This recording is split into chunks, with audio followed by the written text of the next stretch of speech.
The goal is simple. Reach the NBA Finals. Achieving the goal, the challenge. Charles Barkley, a man capable of propelling the Phoenix Suns there solely on the strength of his ferocious, insatiable will.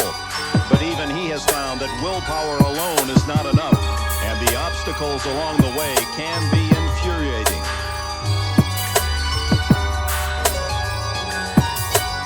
Standing ever more prominently in the way is Seattle's Kemp, who has quietly emerged as his team's determined young leader. His acrobatic abilities matched by a fiercely competitive drive, leading his teammates by example rather than with histrionics. Today, these two wholly dissimilar men share the same simple goal: win one game and earn a place with the Chicago Bulls. At stake, the 1993 NBA championship.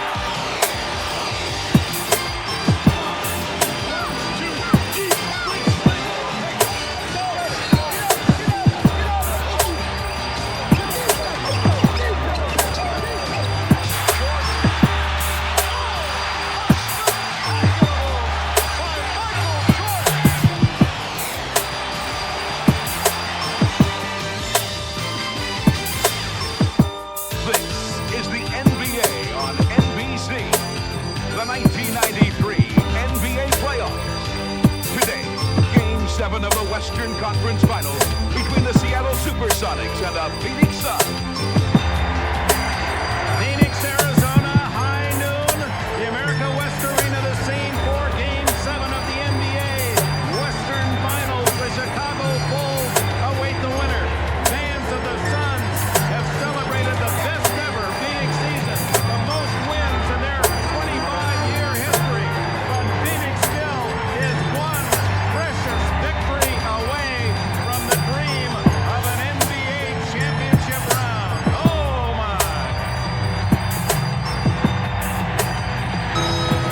Hello everyone, and welcome to the America West Arena with Steve Jones and Tom Hammond. I'm Dick Enberg.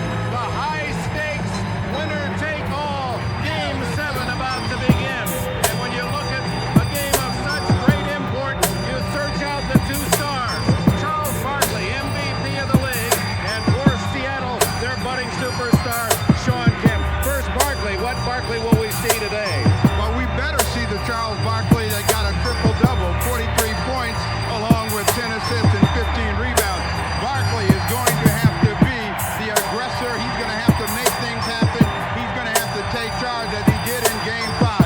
He would not be denied getting chances to go to the hoop, and that brought his teammates with him. If he can play that way this afternoon, the Suns will come out on top. No question that Barkley is the motor that runs this Phoenix machine, but the man who tried to turn off the ignition and did very well in Game 6, Kemp. Kemp not only outscored Barkley, he did a great job defensively. Well, you know, Kemp has exploded in Games 4, 5, and 6. He has become the presence that the Sonics have been looking for. And Charles Barkley said he was tired, he ran out of gas in Game 6, but it was Kemp who said, no, it was my aggressiveness, my defensive energy on the board, diving on the floor, starting the fast break, and finishing plays that made the difference. And part of the Seattle strategy will have to be to quiet this crowd here in Phoenix. That's the plus for the Suns. The negative is they're playing with an 11-man roster today. And with more on that, let's go to Tom Hammond. You're right, Dick. There is a significant injury for the Phoenix Suns. It's reserve small forward Cedric Ceballos. He was supplying some instant offense, 8 points in 4 minutes to start the third quarter of Game 6 when he pulled up lame, aggravating a stress fracture in his left foot. He underwent surgery this morning to insert a pin in the 5th metatarsal of that left foot, and he'll be out now 4 to 6 weeks on crutches. That puts the pressure squarely on the shoulders of 11-year veteran Tom Chambers. Now, he can score points, but he's sometimes an offensive liability. When I mentioned to him more playing time today, he broke out in a wide grin, and Chambers will start this Game 7 for Phoenix. The Suns are pulling out every motivational ploy. When the players arrived at the arena today, special T-shirts were waiting for them, like the one Mark West is wearing here, detailing just what stood between Phoenix and a trip to the NBA Finals. By the way, Seattle was not impressed. A couple of Sonic players told me they didn't need any tricks to get ready for Game 7. All right, Tom. Well, Chicago sits back and watches and waits. The pressure falls on the shoulders of the two stars, Charles Barkley, Shawn Kemp. Game 7, and the starting lineups are coming up.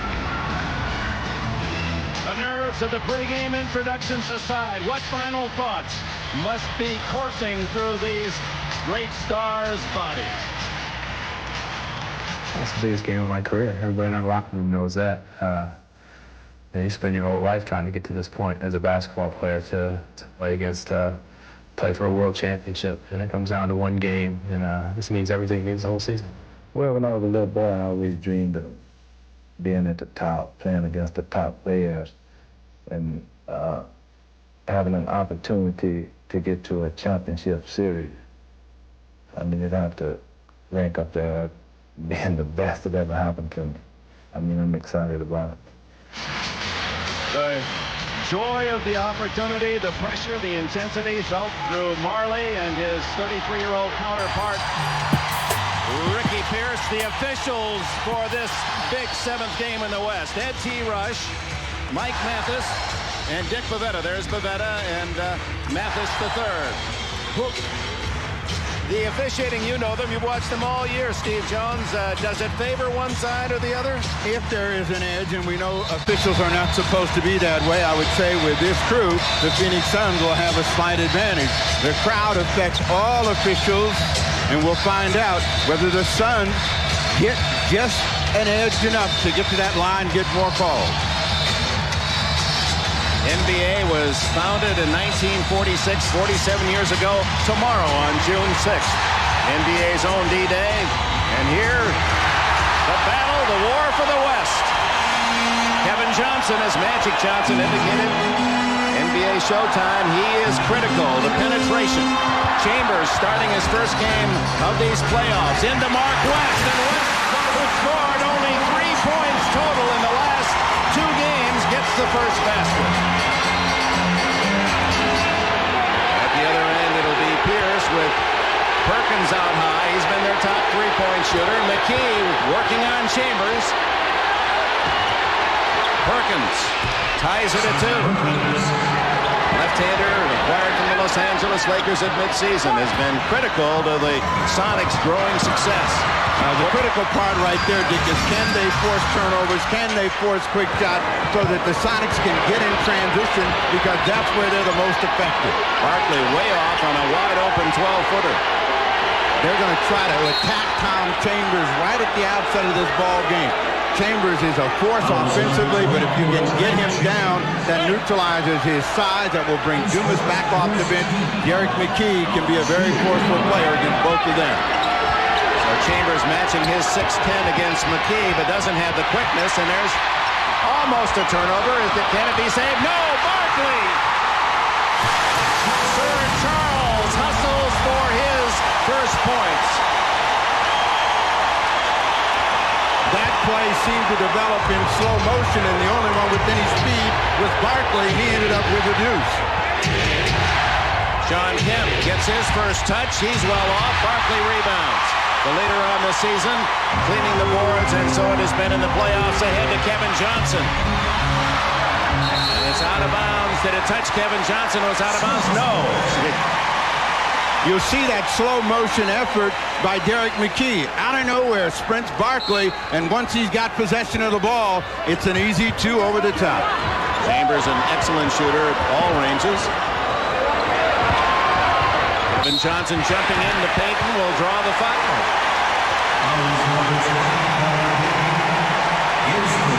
And to the line will go number 7 in Game 7. Or they get Kevin Johnson. One of the keys for the Sonics is to stay close early. The Phoenix Suns are the best front-running team in the NBA, and if they can get up big in the first quarter, it's going to be difficult for the Sonics to catch up. Phoenix with a 3-point lead early on the series. Kevin Johnson, his numbers down a little. Remember, at the start of the playoffs, he did not play in Game 1 against the Lakers because of a knee injury and has been recovering in full health now, but wore a knee bandage throughout the Lakers series.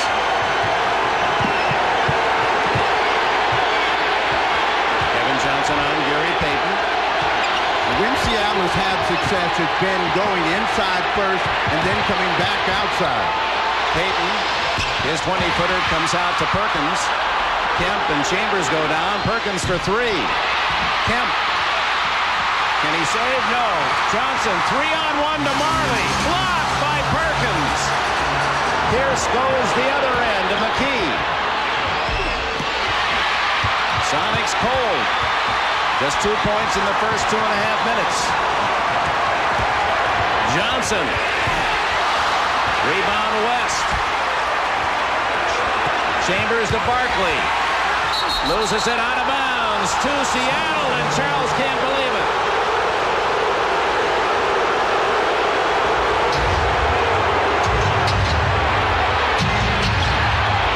Derek McKee. And the foul goes against Seattle. McKee on the charge. Those are the kinds of calls that will give the Phoenix Suns an edge. Derek McKee obviously feeling he can go off the dribble at any time against Tom Chambers. You see an angry Charles Barkley, and what he is trying to do is keep the emotion of his team up and keep the pressure on the official. Well, coaches talk about fouls to give. He says, I got a technical to give. It takes two. Tom Chambers from outside the arc, and Phoenix jumps out to an early 7-point lead.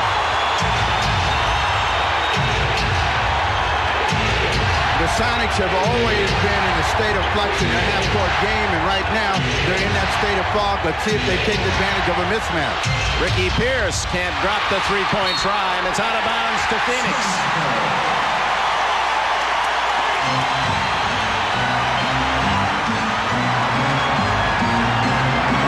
Kevin Johnson, and no whistle. Derek McKee. Couldn't hear it in the noise, and there will be a foul on Derek McKee, his second. So 2 quick fouls on the starting forward, McKee, and George Karl wants a timeout.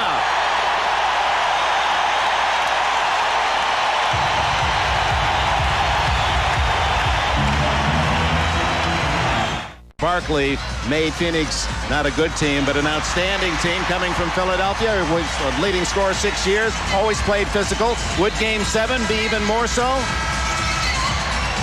Yes, because they were beating us up in Game 6, and I did not like it, Ed. But I think that it's up to some of my other teammates to waste some of their fouls, because I'm our leader as far as intimidation go, but I can't try to hurt guys like I want to and use up my fouls. Well, a little calling card out to his Phoenix teammates to be more physical. When he says hurt, what he means is put a body on people. Don't let someone come in the lane naked. And the Suns for years have been considered a soft finesse team until the arrival of Barkley.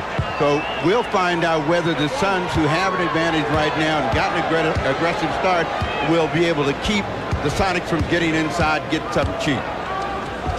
Kevin Johnson, it's 1 out of 2, and Perkins with a rebound, an 8-point lead for Phoenix. And in 3.5 minutes, the Suns have made only 1 of 6 shots.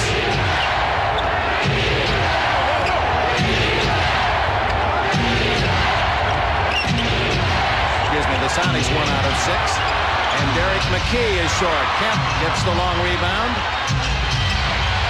Payton well short. Some shooting elbows out there for Seattle. Well, you have to remember who's shooting the basketball. McKee is not good from deep. Gary Payton, who had a terrific game in Game 5, struggles from the perimeter as well. He picks up his second personal foul and is not happy with the call. And all of the calls going against the Seattle Supersonics here early. Backpedaling. Oh, if it's a touch too much, and that's what Payton is saying. Johnson was well off on the shot, and Payton seemed to have a pretty good argument based on that angle. In Game 3, This is the kind of officiating that took the aggressive play away from the Sonics, and they struggled. They eventually made one big run, but never really could overcome it. That was one of their concerns approaching Game 7. 11-2 Phoenix. Eddie Johnson in for Derek McKee. We'll see how long George Karl stays with Gary Payton with his 2 fouls. You can see right now there's some confusion as to what they want to run, and they're not sure how to get a shot. They're ended up against the shot clock deep out on the floor. Underneath is Sean Kemp fouled. And we'll go to the line, a chance to bite into that 10-point Phoenix advantage. Kevin Johnson with his first foul.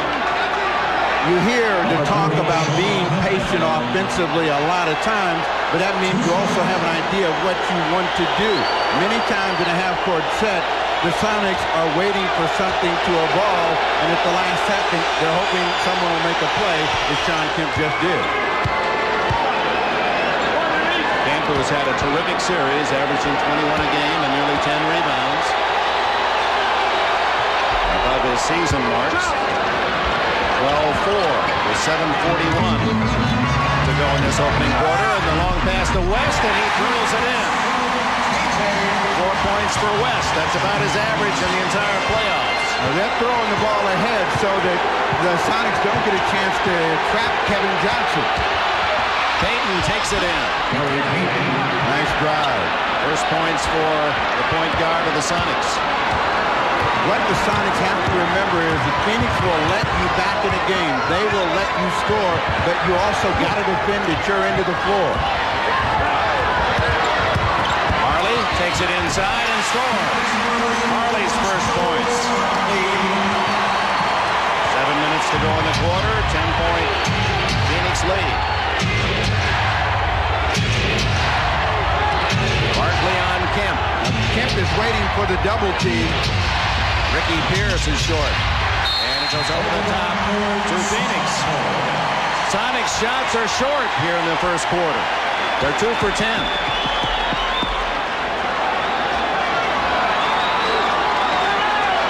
Meanwhile, all the Phoenix starters have scored for Paul Westphal. That's always a good sign. Everyone gets on the board early.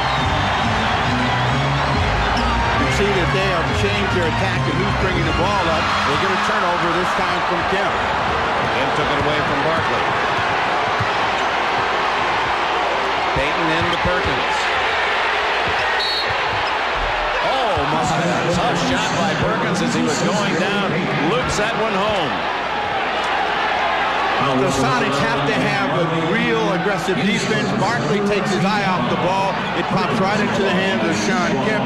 And Sam Perkins, who likes to work down in the post as well as go outside with a real tough chance. It goes in now. Maybe that three-point play that will give them the spark. Marley committed the foul. Perkins the three-point play, and the Phoenix lead cut to 7. 6:22 left in the quarter. What Marley is doing will also wear down Ricky Pierce. Pierce does not like to come out and challenge long distance. Barkley unable to connect. Sean Kemp up with it on, hit the sidelines as he skidded his foot, hit the sideline, out of bounds to Phoenix.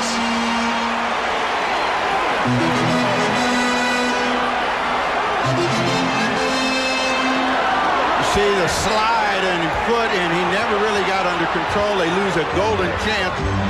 As Barkley missed that shot right at the rim, and after he missed, Kevin Johnson jumped in his face and said, "You got to knock those down." Payton putting the pressure on, and the man who leads all players in steals in the playoffs has another, Gary Payton. Eddie Johnson. That was a two-pointer, and Marley rebounds. Here come the Suns, leading by 7. 5.5 to go, opening quarter. Marley, who had a big 34-point game the last home encounter here in Phoenix, Game 5, including the NBA playoff record-setting 8 for 10 from three-point range. See players' chest breathing very deeply on both sides, but it's the Phoenix Suns who have been the aggressors that are shooting the ball better. They've got the types of shots they want. Let's see if they can establish an inside game through Sam Perkins. Perkins, a tough fadeaway, and Perkins has 7 of the Sonics points to lead the way. They switch and they're trying to get the ball into Mark West. And he is fouled.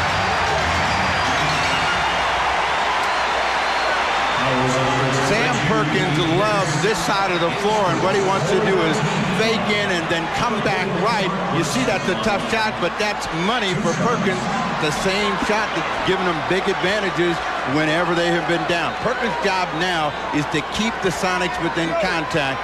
They're down 7, and if they can just stay around 7, 10 points, they can finally get themselves into the game. Mark West shooting off the foul Ricky Pierce committed. West, not a good free throw shooter, just under 52% on the regular season. So West has 5 points. He had 2 in Game 6, and he had 1 in Game 5. So that's good news for Phoenix fans. See what happened with Eddie Johnson. He walked around like he's got the hot hand. The first time he shot the ball, he liked the way it felt. And that's exactly where they go, to the veteran Johnson from Illinois, his first points. Out of bounds, George Karl campaigning for a Seattle ball, but that's not the way it goes. Barkley helps out in the backcourt, and Payton almost with a steal. Payton has been very aggressive defensively and made some good plays, forces a turnover and a mistake from Kevin Johnson. 4 turnovers now forced by the Sonics, who led the league in the regular year. Turnovers forced and in steals. Johnson on Chambers. Trying to give Kemp a chance to go one-on-one against Barkley. And he throws it in. 4 points for Sean Kemp. It's a 4-point game. Phoenix had led by as much as 10. Mismatch out there at their end of the floor is Tom Chambers against Eddie Johnson, and they go right to it, and Eddie Johnson picks up the personal. Johnson 3 inches shorter. What Sean Kemp is looking for is a double team first. It doesn't come. That gives him room to work. You see Barkley does not want to draw any fouls early, so he backs off. And on the other end, you've got Eddie Johnson trying to get up tight and be aggressive, knowing that Chambers is bigger. He agrees with the call. Chambers to the line, 1 in the penalty. Chambers, who has had 80 games of playoff experience and averaging 19 points a game. Back to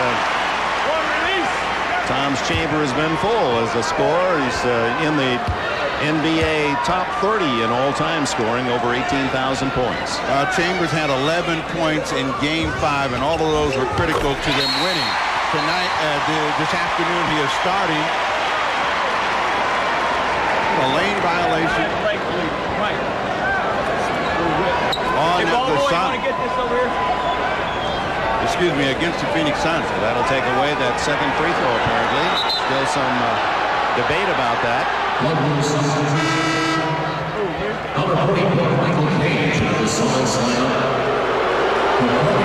You'll see Mark West cheat in. He's in early. We got let in.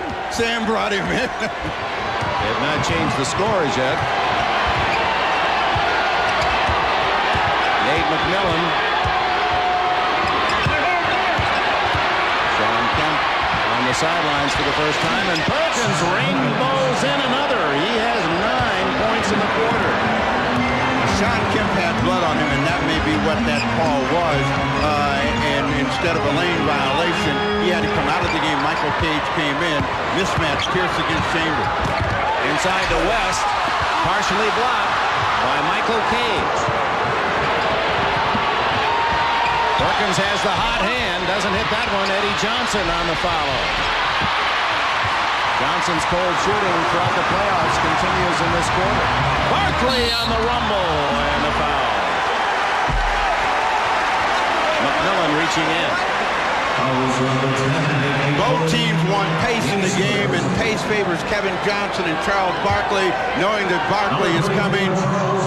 McMillan doesn't want him to get in where he he can get a chance to get a three-point play, will put Barkley on the line for the first time. Sean Kemp apparently had a scratch on his right shin, and there was blood, and of course NBA rules dictate that he must immediately be sent to the bench for repairs. Barkley is in his 7th NBA playoff. Philadelphia's loss, certainly Phoenix's gain, and he seems to be a very happy man here, and he predicted a big game today from Sir Charles. Will it be the 43 level or the 13 that he scored in Game 6? He misses both free throws. It remains a 4-point game. The Sonics have clawed their way back in it. Perkins has been the guy that has steadied the ship. And we'll find out whether they continue to go through Sam Perkins. McMillan goes inside and is rejected. Marley breaks out with Barkley. Seattle hustling back. Kevin Johnson. And West is fouled. Michael Cage, his first. Nate McMillan found his seam as he was trying to get a two-man game going. Got in, but couldn't get the ball up high enough. Tom Chambers knocks it away. Just under 3 minutes left in the opening period. Phoenix by 4. Tom Hammond back in Phoenix, where Sean Kemp of the Supersonics suffered a slight cut on his leg. It's not serious. It's been patched up, and he can return to the game at any time, though he stays on the bench at the moment. An extra problem for George Karl today. Right behind his bench is Robin Ficker, being interviewed now for NBA radio. He's the famous heckler from the Washington Bullets. Somehow he got a front row seat, and he's been all over George Karl. He's been saying, "You've got a problem, boy, George."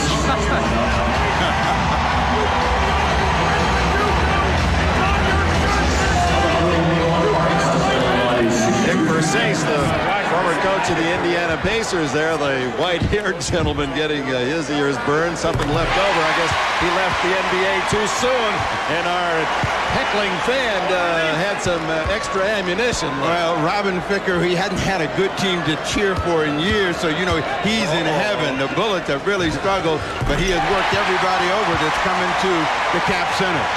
Well, Mark West hits both free throws. He has 7 points and leads Phoenix. Oliver Miller has come in the game along with Danny Ainge, and we'll see if they attack him through Sam Perkins. Miller out on Perkins. Shot clock at 5. Perkins with 2. There's a three-pointer. Eddie Johnson is called for a push. And another Seattle foul, his second.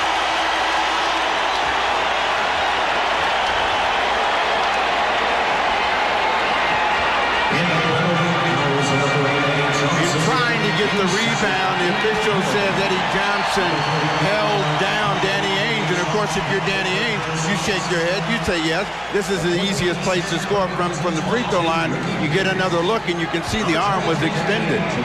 So far, the foul totals 9 called against Seattle, 3 against Phoenix.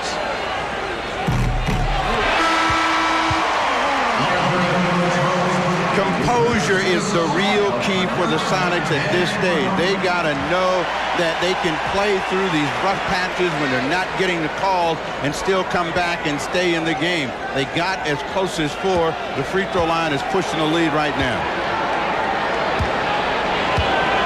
Sabalas, number 23, worn by Danny Ainge. Sabalas' year is over, a fractured bone in the foot. There's a young man who scored 8 points in 4 minutes in Seattle at the start of the second half and then suffered the fractured foot. Inside to Johnson in a crowd, and it's stolen by Ainge. And apparently 3-second violation. So, Phoenix enjoying in all the other games, they ran someone at Kevin Johnson. So far, they've allowed Kevin to go where he wants. He wants them to clear out because he had Eddie Johnson on him in a switch. Still has Eddie on. Kevin Johnson makes it a 10-point lead. That matches the Suns' biggest margin.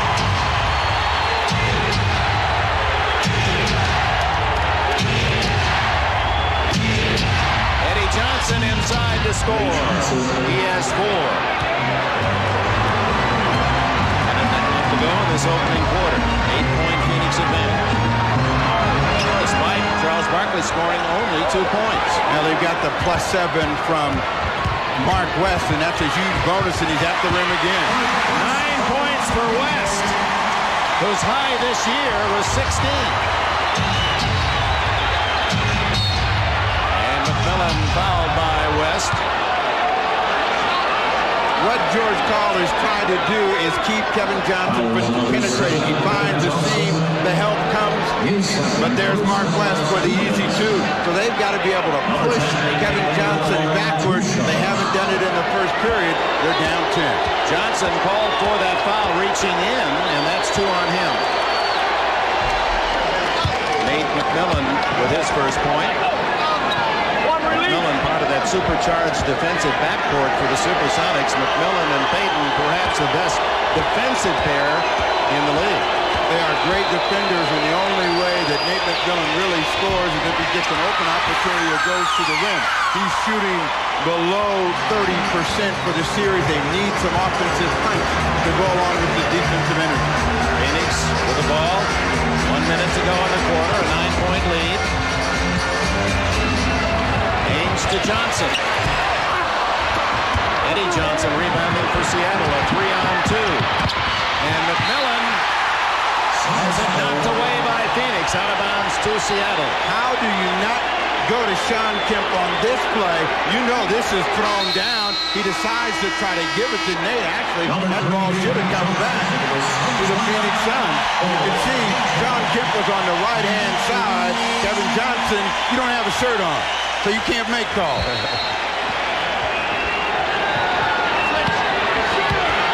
Seattle not as yet enjoying the penalty as Sean Kemp, blocked by rookie Oliver Miller. Kemp gets it back. Caves the rebound, a new 24. You got a mismatch with Eddie Johnson against Frank Johnson if they can get him the ball. They do. And he throws in a tough 5-footer off the left side. 6 points for Eddie. And a whistle after the basket. Mathis has called a foul. Oliver Miller, a technical foul. Said he threw an elbow. So Eddie Johnson will go to the line. Johnson, the 3rd best free throw shooter in the league this year. Mark Price led the way, and Denver's Chris Jackson was 2nd. Johnson hit 91% plus. So Miller with a wild elbow. Oliver Miller in the contact right there. Now he goes back up and a little pork chop. Not a flagrant effort, but just to get him off of him. You can see Charles Barkley saying, not now. Mark West goes out for Phoenix, and Dan Marley returns. Gibson Askew makes his first appearance for Seattle. About a 3-second difference in the shot and game clocks here. Final seconds of the first period. Barkley with 6. Has his 4th point. 6.5 seconds for Seattle. The Sonics should at least be able to get the ball in the air if they're aware of the shot clock. McMillan, a 3-pointer. And he hits it at the buzzer. A big bomb from Miller. McMillan, rather, and at the end of the quarter, that cuts the Phoenix lead once at 10 to halftime, about 31-26. Mark West, a surprise on the production end. 9 points for the starting center of the Suns to lead the home team to the advantage after the first 12 minutes.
Charles Barkley. They've had him shooting out on the perimeter. What that allows the Sonics to do is get in their transition game. Well, let's see if they have an idea where they want to score. McMillan.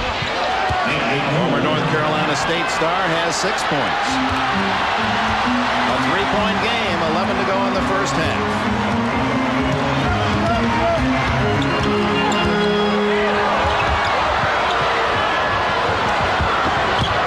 Chambers inside.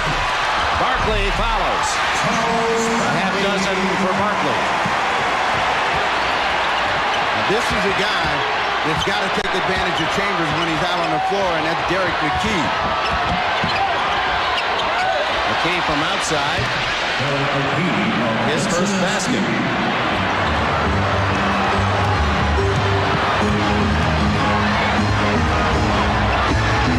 This is how they get Charles Barkley to cough up the ball. They send someone right to him near turnover. 10 on the shot clock. Ames to Miller. Miller going to throw that one up blindly, and it's against the Phoenix Suns. Well, he heard Charles Barkley say, get it up, because Barkley had seen the shot clock running down. He felt he had good rebound position, would be able to catch it and go back up, but it bounced over his head. Miller picks up his first personal. Well, here come the Sonics with 10 minutes to go in the half. They're down by only 3. McKee left alone and drains it. 2 in a row for Derek McKee. 33-32 Phoenix.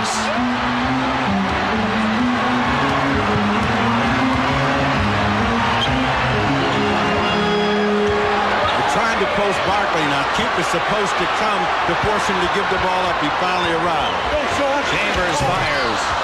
And it'll go out of bounds to Seattle. Phoenix running into a cold stretch after leading by 10 with less than 2 minutes to go in the first quarter.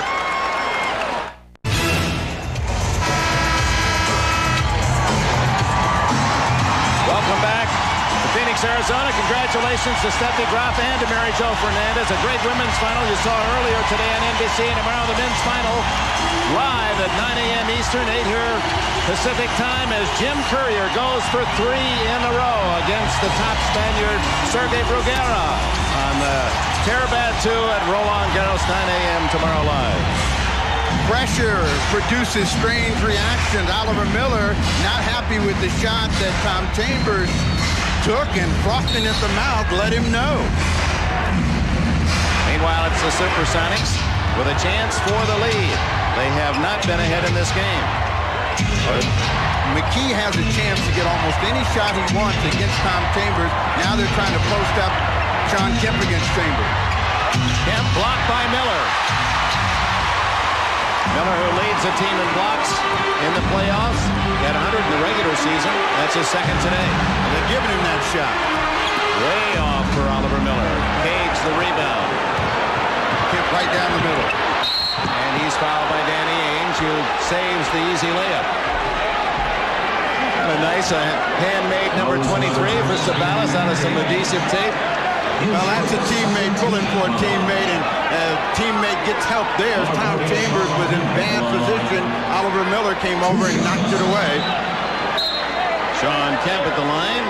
Chance to tie with 1 and to give Seattle its first lead if he makes both. Oliver Miller does not want to come out of the game, but they need to change the complexion of the game. And Kevin Johnson is back in to try to break down the defense of the Sonics. Mark West is inside to block shots as well. Kemp 3 for 3 now, and the game is tied at 33. Paul Westphal and Oliver Miller in discussion, and times these Suns bickering with one another. That's really been more the scene in Seattle, where they nicknamed George Karl and Gary Payton the Pac-Man because they're always chewing on each other. You know, the pressure is on the Phoenix Suns. They have now lost the lead, and they have from day one set the championship as their goal, and they're sensing a little bit of pressure right now. That's the reason for the confusion. Marley misses from 3-point range out to Askew. McMillan. Michael Cage takes it back out. He knows his limitations. Now Now, in this situation, McKee has got to move the ball and himself against Mark West. And if he does, he can go right by him, but he's got to have some room to operate. McMillan takes it inside and a foul. Appeared to be Mark West. His first. Mark West is really good at moving people out of the lane. He tried to take the charge, didn't get there in time. And Nate McMillan, after making back-to-back jumpers, has really become aggressive in trying to find ways to score. McMillan with 6 points. And this has been the best Seattle run, 11-2 in this rampage. His numbers only 4 points plus scoring in this series, but he has 7 today. 8:15 to go in this first half. You see the value of Derek McKee as he's the guy that slows up Dan Marley. Chambers unable to connect.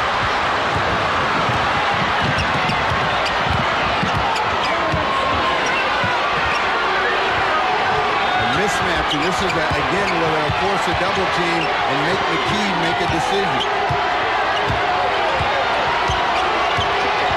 Trying to post McKee. 5. McKee with 2, McMillan with 1, a 3-point try, and a rebound Askew and a new clock. Kemp from outside rattles it in, and it's a 4-point Seattle lead. 8 now for Kemp. He has outscored Barkley in the game. Well, now we'll find out whether they get the ball to Charles Barkley. They have kept him out on the perimeter and taking deep shots here in the quarter. Barkley hasn't touched the ball.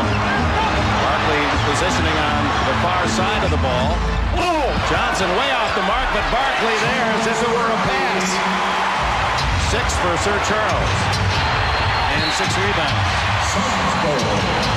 And the turnover to Phoenix, trailing by 2. They can't get him the ball off the set, so Barkley works the window and gets that one to go in as we go to a break.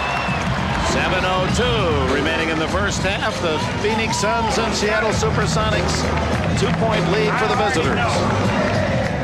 Yep, no doubt about that. The bald pate of Charles Barkley. He makes the opposition focus and has been the focal point of the entire NBA this year. And how about the man trying to defend him, Sean Kemp? I've been able to play against Carl to start off with, then Hakeem, and now it's Charles. So, you know, it's only getting worse. And I tell you, it's almost like going to school at times because you learn a lot. You learn a lot from the guy because he is a great competitor. You learn a lot of little things, a lot of little tricks that he does. And I've been able to use some of those things on him, and it's been able to help me out. One of the few Elkhart, Indiana's Sean Kemp that did not go to college, right to the NBA at age 19, and it has been a hurry-up education for him, and seems to be learning his lessons very well. 7 to go in the half. Phoenix looking for a tie on this trip. And a lot shooting the Suns considerably here in the second quarter. Barkley. Well, the Suns lost their aggressiveness, and they're now trying to get it back by going through Charles Barkley.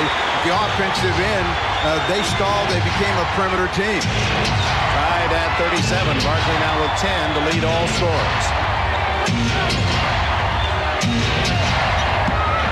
Askew to Payton. Blocked by West, and Barkley recovers. That was a huge block because Payton was right at the well on a perfect play, give and go.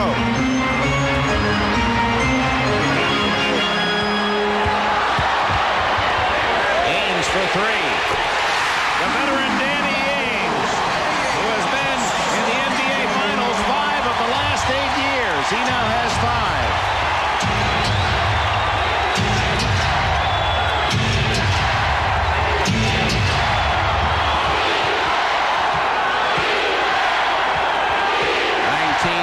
Here at the America West, trying to spur the home team with a cry defense and a foul on Ames, his second.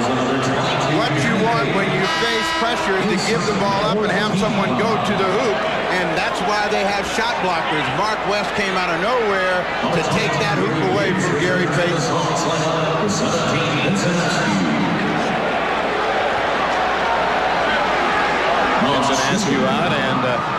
The Sonics' top scorer, Ricky Pierce, returns. Pierce has not scored, Snacker. He's off to a real rough start, but we know he can be very explosive. But right now they're trying to get the ball inside. They call a foul against Sean Kemp, trying to set a screen for Perkins. His first foul. Bringing the ball over, you watch Kemp move. He really didn't get a set screen. Gave him a little bit of the shoulder.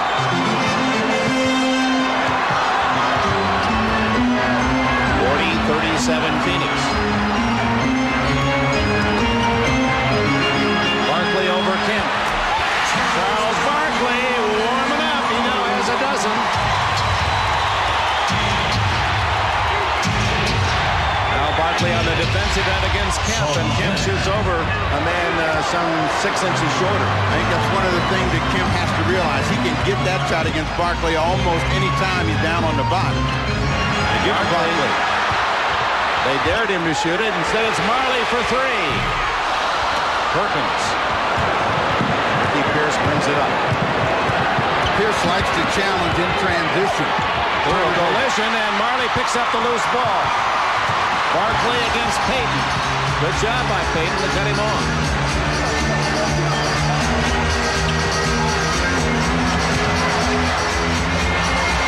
And that's Barkley at his best. They cut him off on the baseline. He was able to step back in and still get the deuce. He's got 10 1/4. Barkley taking charge of the game here in the second period. Derek McKee, former Alabama star, has 6.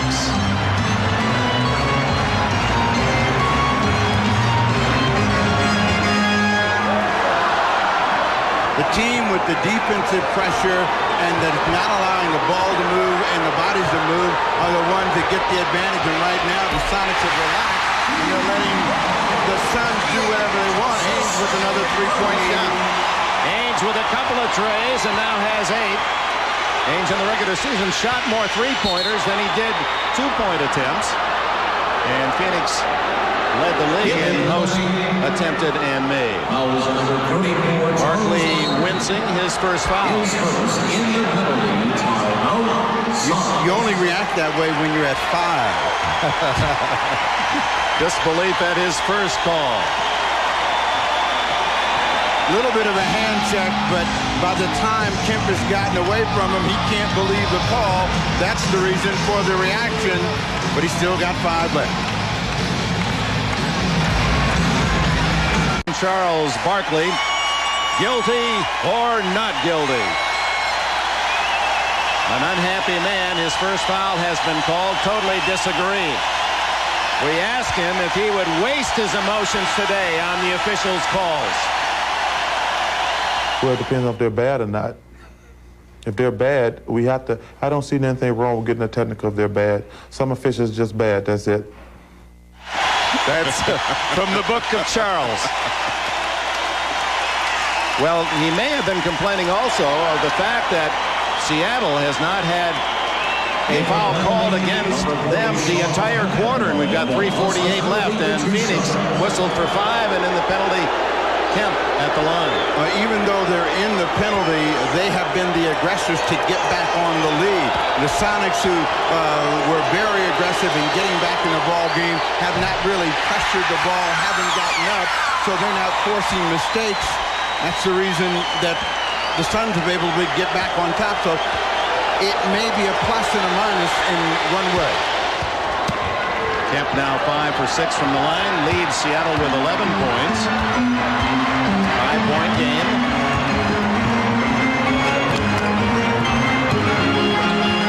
Barkley. Backdoor on Sean Kemp, and Barkley now with 16.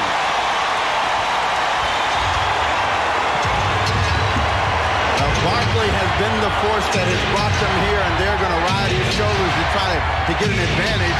Payton almost fell over. Ricky Pierce still looking for his first points, and it won't fall. Kemp saves it, knocked away by Ainge, and they're going to call a foul on, I believe, Ainge or West. They were both reaching. It'll be Ainge. Rule of defense is always know where the ball is, know where your man is, Sean Kemp got lost, and it was an easy two for Charles Barkley. So in order to prevent this play, they needed pressure on the passer. They needed Kemp to be aware of where Barkley was. They failed in both cases. Ames, always aggressive. Kemp converts, and he's now 6 out of 7 from the line. 12 points for Sean Kemp. His counterpart Barkley with 4 more in this half. And Barkley rebounds.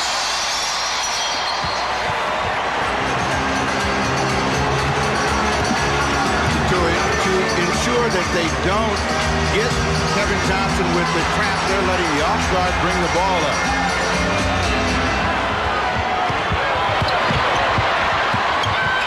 Barkley hits the side of the board. 2 on 3. Pierce waits for green-shirted help. Pierce wants to get started.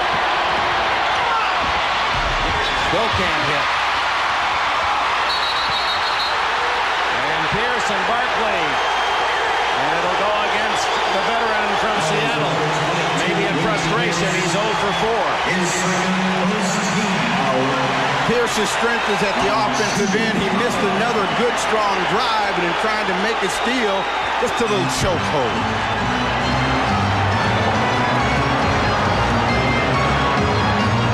Yeah, I guess there was a foul in there. West at the other end, and a foul against Seattle. There were 3 men surrounding the center of the Suns, and it'll be Sean Kemp's second.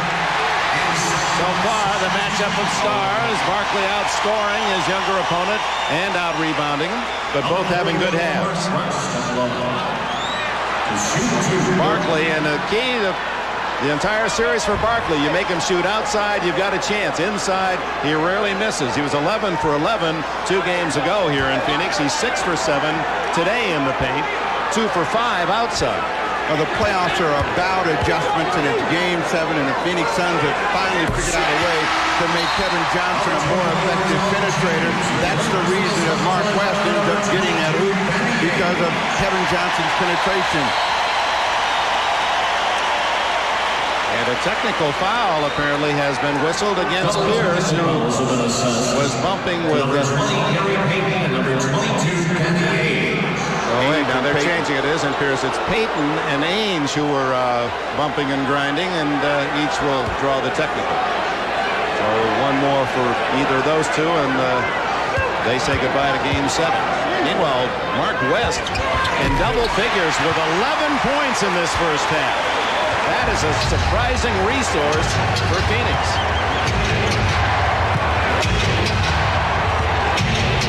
In the next 2:20, the Sonics want to reestablish their offensive presence to see if they can get their inside game going. McKee has got Chambers. He can make it happen if he goes on his own. 5 seconds on the shot clock. George Karl Sonics rallying from 10 down, and late in the first quarter took a 4-point lead early here in the second. Now it's Phoenix reclaiming the advantage by 8 as Kevin Johnson gets a hand as he goes out. 2 minutes.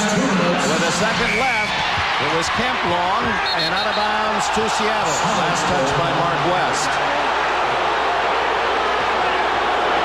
A quick shot for Kemp against the clock, just catches the rim. Payton doesn't catch up to it in time. Mark West knocks it out of bounds. New 24 for Payton.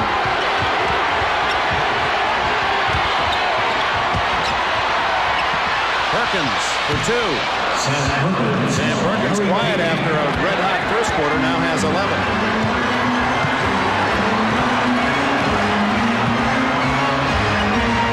Now they don't have to worry about penetration. They have to worry about the post-up and whether they'll be able to keep Barkley from getting inside shots. Veteran Frank Johnson in. This is his first attempt. Derek McKee, 3 on 3. 1:20 to go in the half. Sonics trail by 6. Underneath to Payton, and he's fouled by Chambers. His second. Fouls number 24, Tom Chambers. Derek McKee can make all kinds of plays for everybody and makes an easy one for Gary Payton, who cut to the hoop. Can you believe that Tom reacted like that. Has anyone ever fouled in this game?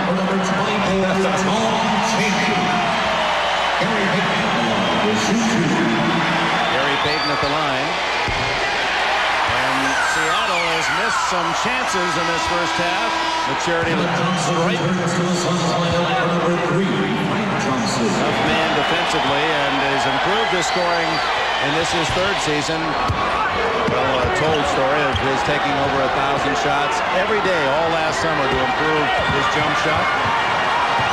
Bring Kevin Johnson back in. They want to get him for penetration, see if they can set up something on the outside. Oh, looked like a good block By Perkins, perhaps with a body. That was Michael Cage on the backside. So you'll see dancing down the lane, a little bit of a touch on the arm on the way up gets Kevin Johnson on the line. So Cage with the foul, his second. KJ 7 points in the game. Now 8, 6 of those from the foul line. Frank Johnson in, Danny Ainge out. 1:03 to go in the half. They got a small back court, and along with Marley and Barkley up front, they're really short at the forward position. Mark West is supposed to knock down any penetration.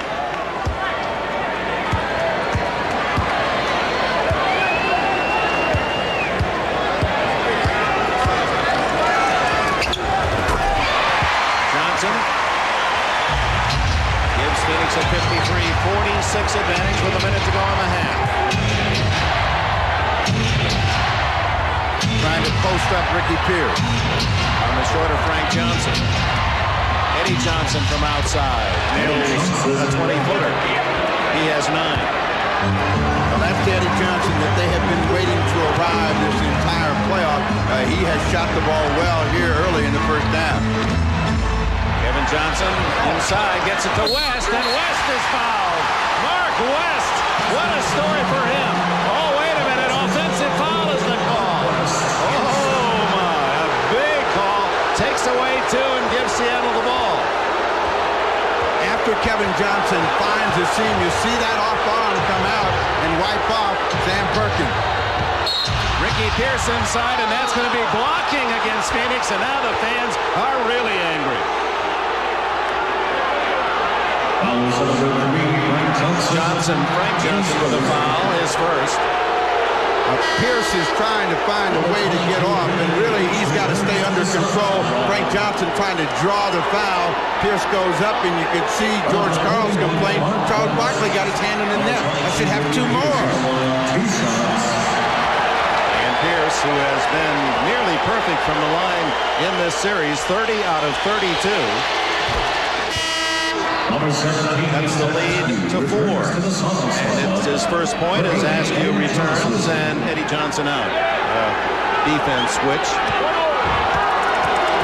With 24.7 seconds left, almost clock time. Pierce misses only his 3rd of this series. The Suns should be working for the last shot, and one of the reasons that Askew's in there is to make Kevin Johnson work hard to bring the ball up. Now he'll set up in a 1-4. What he likes to do is come right at you, and if you're Askew, you should be challenging Kevin Johnson. Yes, they call, and Rush calls continuation. Big. Anytime Kevin Johnson can get you backing up and on your heels, he is a threat. And this time, he gets a rare hook shot to go in. But you can see Askew's backing up. If he's going to control him, he's got to go to him and turn him one way or the other, not let Kevin Johnson dictate the way he should play. Oh, so much riding on every attempt.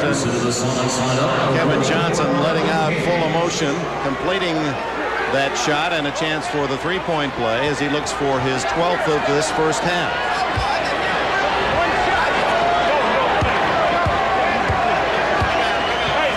.8 seconds, so Seattle thinking about a quick move for the final shot. And Barkley with a push-off, his second. No argument from Charles. Yeah. Charles Barkley is second in the penalty. So they'll go to the other end, and that's a break for the Sonics. A huge break. There were 4.8 seconds in. Carl was trying to figure out how he was going to get that last score. Had snuck Dana Barros in the ball game in hopes that he might be able to trigger a quick three, and they get a foul, so it's Nate McMillan, or is it Sam Perkins who will come to a line? Perkins. Number 14, Sam Perkins with 2 shots and a chance to carve the Phoenix lead to 4 at the break.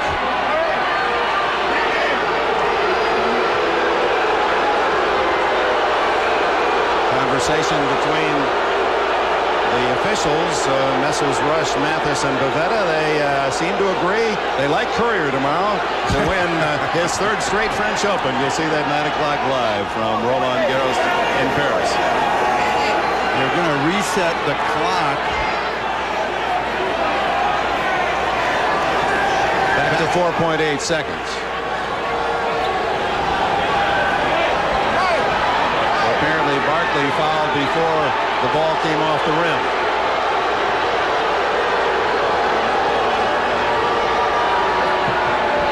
Explanation now given to Paul Westphal and Lionel Hollins. Hollins, the assistant of Westphal, a member of the Blazers' 1977 NBA championship. Bill Walton.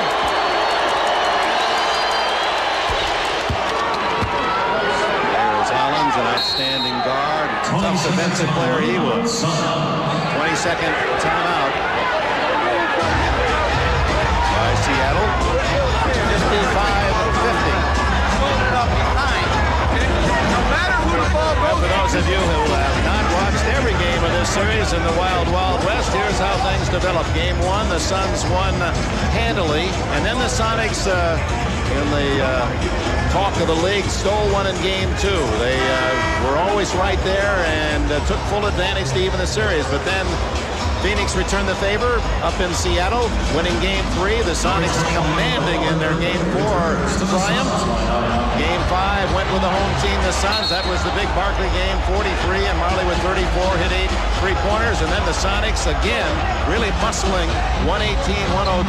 So the victories in Seattle, the last 2 were very impressive, while here Phoenix has really had to battle, and that concerned the fans of the Suns coming in here. You heard that talk quite often.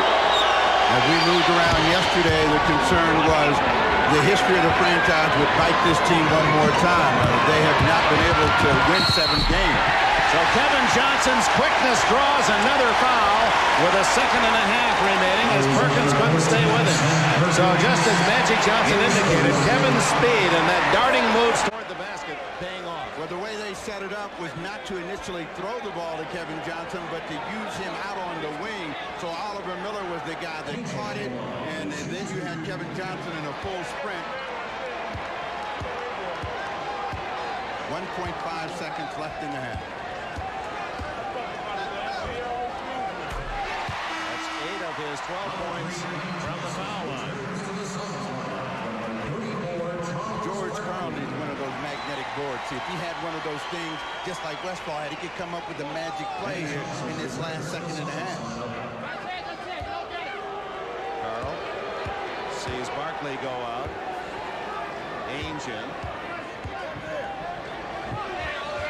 So Johnson, 9 out of 10 from the line, and Barros, final fling from midcourt, and that's the end of the first half. I have to go to the NBA championship round. Phoenix has a 6-point lead on the Seattle Supersonics. We'll be joining Bob Costas, Quinn Buckner, Bill Walton, Peter Bessie. Prudential halftime report right after we pause for these messages. Back at the America West Arena, the Chicago Bulls await the winner of this game, and you can be sure that both coaches reminding all players that 2 quarters to go with their faith for a chance at a championship ring hangs in every play. We reported here 2 games ago that the Harlem Globetrotters were out of business, being replaced by the NBA action, and we were in there and want to apologize.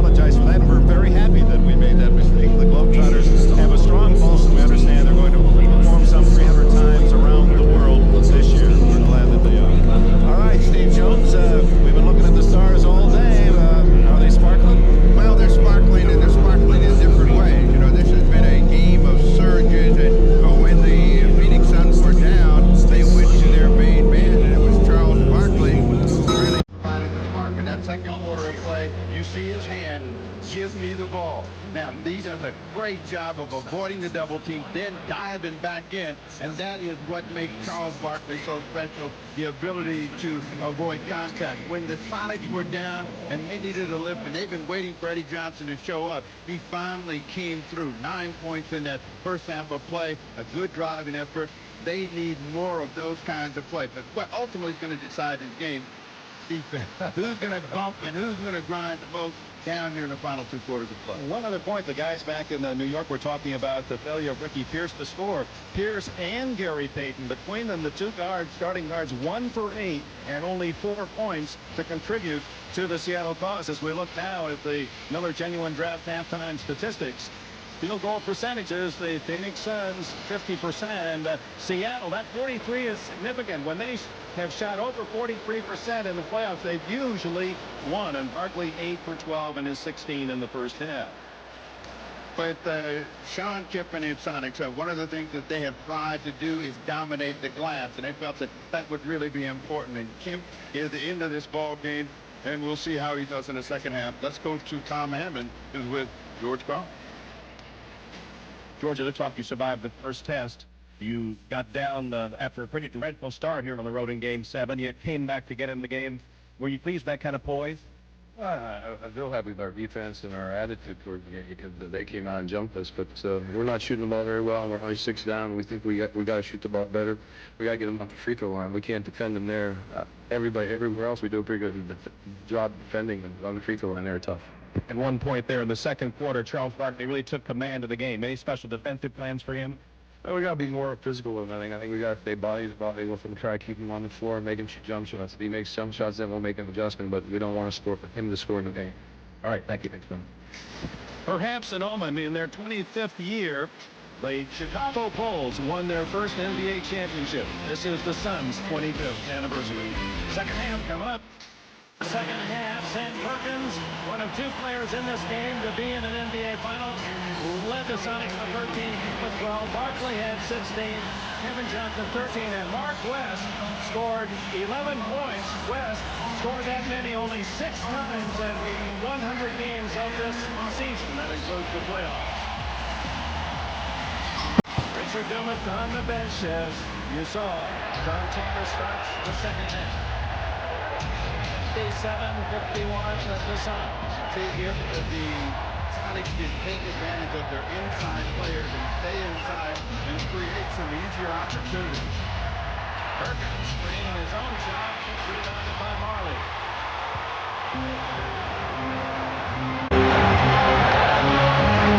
Johnson, Marley, Mark West, with Chambers and Barkley for Phoenix. Barkley draws Kemp close, and Perkins in his first shot of the second half. If there's been a stumble for Barkley in the playoffs, it's been slow third quarters, but he starts out well. Whistle away from the ball. Mark West using a forearm as his second. You see, Barkley got enough separation with his body to be able to get a good look. He was just about 10 feet away on that jump shot. But that's where you really want to have Barkley, shooting jumpers, not crashing the board, not splitting double teams. Now that foul by West, make it 3 on him. Pierce, hungry for 2, and finally gets it. His first basket of the game, a man who averaged well over 20 in the playoffs thus far. Almost 22. Well, Pierce didn't really get a lot of shots. He only had 4 shots in the first half. And I think the initial rush at the start of the game where he tired pretty early threw his offensive rhythm off. We'll see if he settled down. Marley worked him good. Marley for 3. Comes out to Payton, and Payton is stolen by Johnson. Pierce had released, but Kevin Johnson quickly intercepts. And it's West locked inside. Barkley gets it back and is fouled. Ricky Pierce was reaching in, and if it's on him, that's number 3. Gary Payton never played quarterback because he would have lofted that ball. And Kevin Johnson made the interception. He was able to get all the way down into the heart. Perkins makes the block, but he comes right back to Barkley. He misses the first, and Ricky Pierce asking who. Looking for his 19th point. Already has 10 rebounds. And after missing his first 2 free throws in the first half, it's Epley. Barkley has vowed not to let the Suns lose. And true to his word so far, he's at least kept them on the lead. When they've gotten behind, he's been the guy that demanded the attention. Well, you can just put that in capital letters when you say go-to guy. That's Barkley.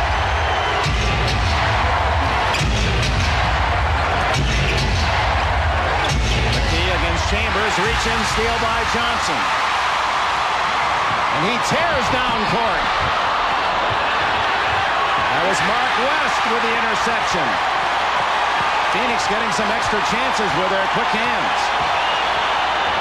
Barkley to Marley, and he's fouled by Kemp. Sean Kemp, number 3.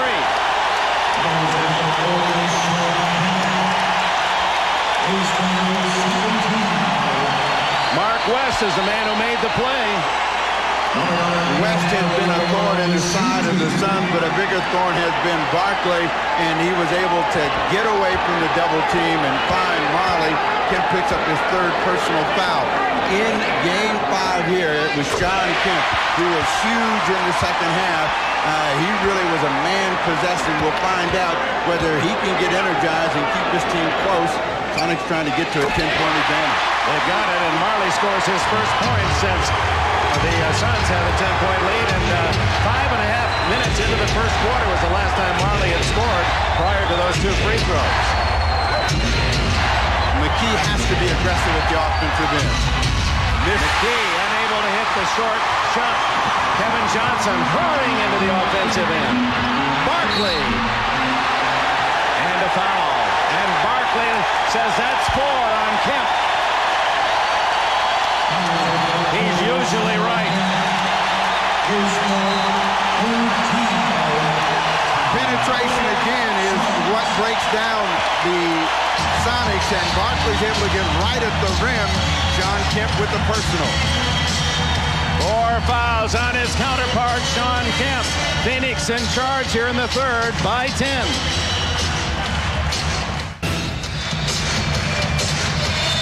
Fans in Phoenix celebrating a 10-point Suns lead. Let's go to Tom Hammond. Dick, during the timeout, Seattle coach George Karl, a very animated George Karl, was admonishing his team to play smart basketball. Time and again, he emphasized that they were making foolish mistakes. He said, smart basketball will get us back. Dick? Statistically, bearing that out, Seattle has committed 10 turnovers. Phoenix only 5 in the game as Barkley looks for his 21st point. And George Karl knows that the Suns, when they get ahead by 10 or 12, have a tendency to relax. They will allow you to get back in the basketball game, but in order to do so, you've got to do the right thing.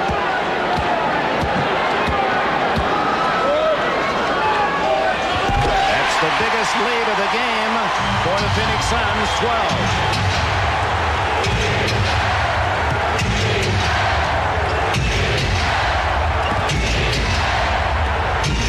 Get the ball into Kemp.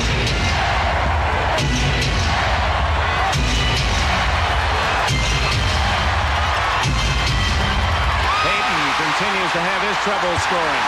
Barkley with his 11th rebound. He likes to go all the way. And a great pass to Chambers, and he is fouled. The spirit of Barkley fused throughout this Phoenix team this year. After he wrestled the rebound away, the Sonics forgot that they're supposed to stop the ball. They let Barkley get in too deep, and now he finds Tom Chambers. They pick up another personal foul, Ricky Pierce. His 4th.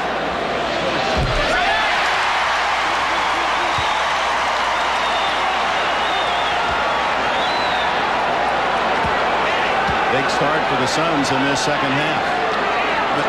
The Sonics have to remember, they're down 13. They've got plenty of time. What they want to try to do is to get back their offensive rhythm, begin to find a way to hurt the Suns at the offensive end. Phoenix outscoring Seattle 10-2 in the second half. Pierce inside. Oh, it just won't drop for the Sonics. Chambers. 69-53, a 16-point lead. Timeout.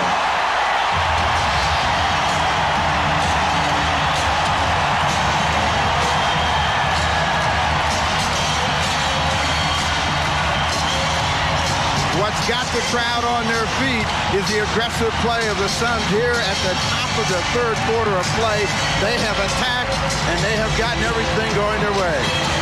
They might even be cheering in Chicago, but they'd be looking for Seattle and home court. George Karl's team down by 16, reminding there's nothing to save as he shouts above the crowd, trying to spur his team. What now will be a major comeback if that could be accomplished. Plenty of time. There's plenty of time, and they've got to figure out a way to get the ball and score. A turnover and the foul against Pierce, who had just had the worst game of his life here in the biggest game of his life. Fifth foul on Pierce. Pierce tried to enter the ball from a bad angle. Then in trying to hustle out of the mistake, bumped Barkley out of bounds, but you can see he had no chance, absolutely no chance of making that pass into Shawn Kemp. And the Suns are killing Seattle at the line. In this third quarter, they're already 8 for 8. Seattle without a free throw. And the worst part about that, they're in a penalty situation. That means they'll be shooting cheap shots from the line the remainder of the period, so any surge can be broken by free throw opportunity. Pierce down, Nathan filling in. Chambers is out. Danny Ainge comes in. Richard Dumas yet to play for Phoenix. Barkley now 5 for 7 from the line.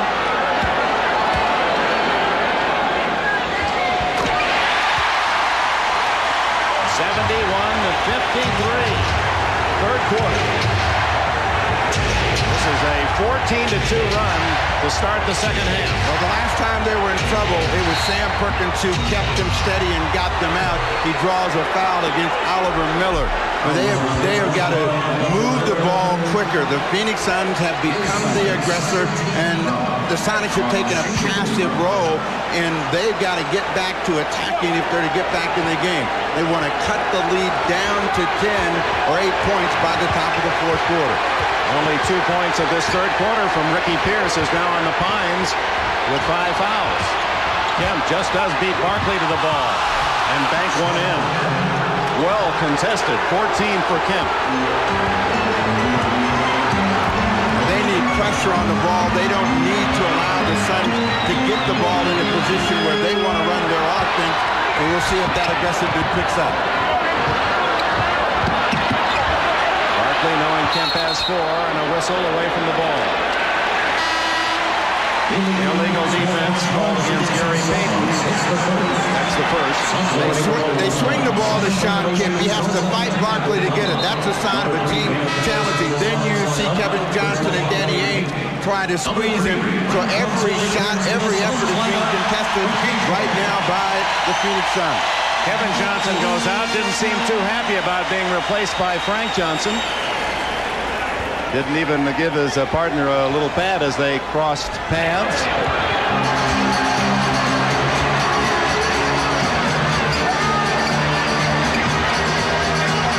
Perkins out on Barkley. Oliver Miller was wide open and they missed him. Ainge short. Frank Johnson over the back. And the foul is on Frank Johnson, his second.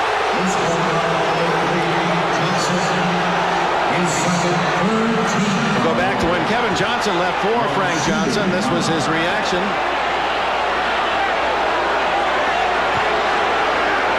Well, it's good right now. He wants to stay in there while it's good. He had something to do with it, so it's understandable. This is the biggest game of his career, and he wants to make sure that he does something good. Barrows. Dana Barros, the best three-point shooter, although he didn't get as many from outside the arc as Perkins this year. That's why he's in there. They need some quick points. Eddie Johnson, Barrows, Perkins, Kemp, and McMillan on the floor for Seattle. The defensive energy of the Sonics has been broken by the lack of offensive efficiency. They pick up a foul against Sam Perkins. You saw Barkley raise two fingers. He knows the foul count on everybody. That shows you the awareness of Barkley, and that's what you should be thinking as a player. Who the opponent is, what kind of personal foul damage he has, and how to attack him. Right now, the Suns are going to make a living at the free throw line if they don't get more pressure on the basketball because the inside players are getting too good a position. You know, Barkley is a very, very bright man. Evidence the other day, someone asked him to read a piece of material that involved strange names, and already took one look at the copy, about 20 seconds, and rattled it off as if he'd memorized it for a month. I mean, just boom, like that. Wish we were that good.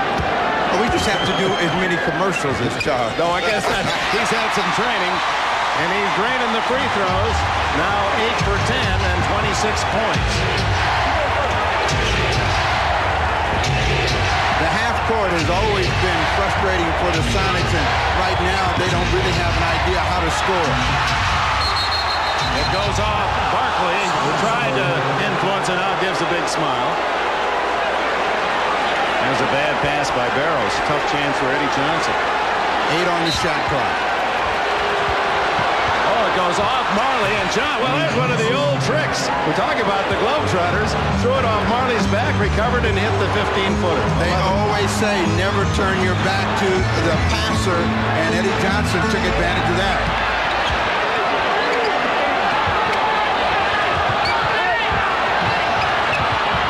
Whoops, down goes Marley. 5 on the shot clock. Turnover. Miller trying to hit Barkley, and Charles said, just cool it now. Hey, nothing too hurried. That was the best defensive stand the Sonics have had so far. Now they need to come back with a hoop. 6 minutes to go in the third. Perkins for 3. Marley rebounds. And a foul on Eddie Johnson. Eddie saying, let me play. Third on him. The Sonics are trying to cut into the deficit real quick, and they're trying to get that three-point field goal. There are 2-point shots out there for them, and if they take them, and again, one of the problems is you get momentum going your way, as the Phoenix Suns have. You get all of the calls. That was a touch call, and Eddie Johnson sees Dan Marley rewarded for it. Marley's 7th point.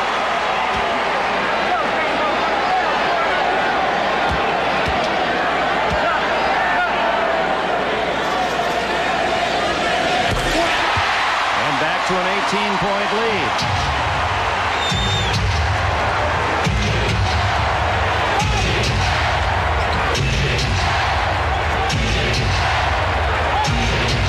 Barkley will not let Sean Kemp catch the ball. Ames is harassing.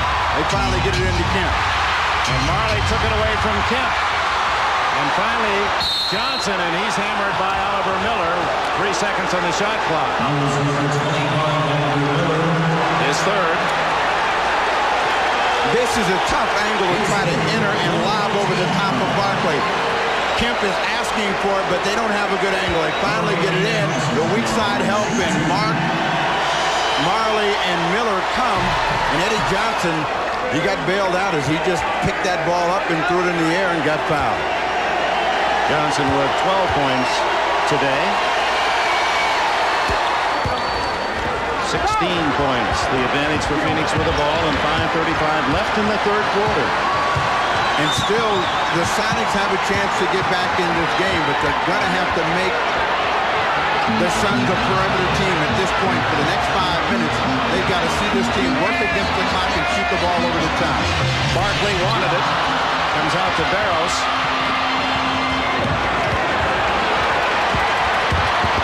Eddie Johnson inside, and a foul. That one's going to be on Barkley. His third. The best thing about the NBA is if you're down, you still have a chance to get back in the game. The ball's going to be turned over every 24 seconds or less.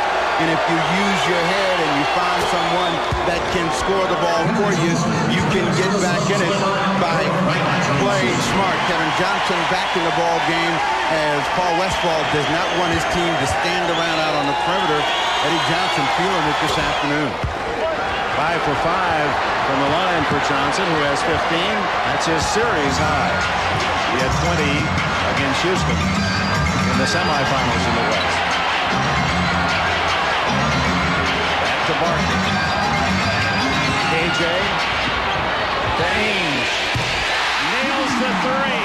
The third of the game by Ainge, who is the all-time playoff leader in NBA history from outside the arc. If they're going to get the ball to Kemp, they got to go a little bit earlier. Nate McMillan for 2. Foot was on the line. 4:35 to go in the third.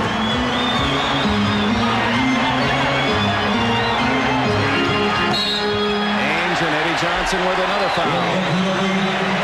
His 4th. Eddie said, yeah, I knew all those whistles. Well, this one was more obvious than a couple others earlier. He was stuck in a position against Danny Ainge, who's a little bit quicker off the dribble. He wasn't moving his feet, thought he'd be able to get him and get away with the hand check, and it was fairly obvious. Derek McKee is back in the game.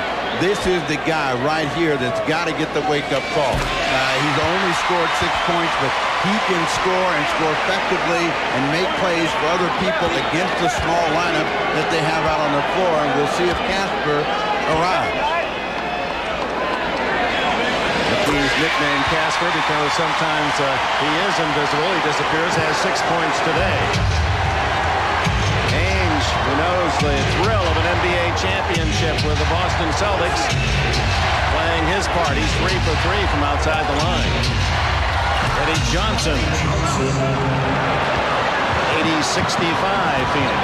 17 for Eddie Johnson to lead Seattle. Block is the call against Nate McMillan. McMillan wanted a call against Kevin's front arm. His second. Kevin Johnson backing up and then initially getting a quick step, and Nate McMillan couldn't recover. An easy call for the official to make, and that is what's going to kill any momentum, is every foul the Suns are rewarded with a chance to shoot. 4 minutes left in this quarter.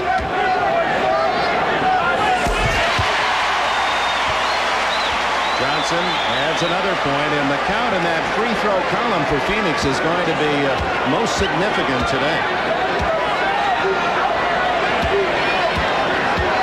All Carl can do is he looks up there at the scoreboard, and the game situation is hope that he gets out of this quarter in reasonably good shape. Phoenix 36 out of 41 from the line today. Seattle, half as many free throws made. A miss by McKee.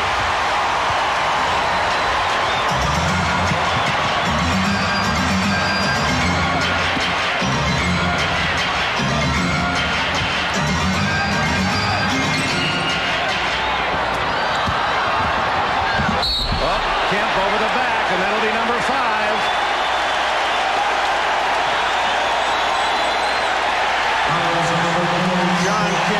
To learn when the defense has a player under control. He makes a good tip. Now, Perkins had Barkley under control. He didn't have to swing to try to make a block on that play, and that puts him in double jeopardy, and he has not really gotten anything going here in the second half. He had 12, and now he's gotten 2 points, but he has not been able to contribute. Carl is going to have to take him down in hopes of getting something from him in the 4th and final period. Barkley size 14s are taking him to that line, wearing a spot in the floor. This will be his 11th attempt, and he's made 9.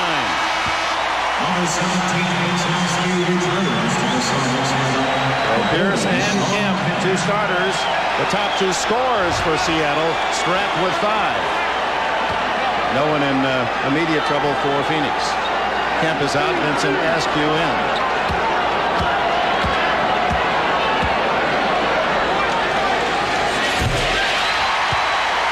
Taking full advantage at the line.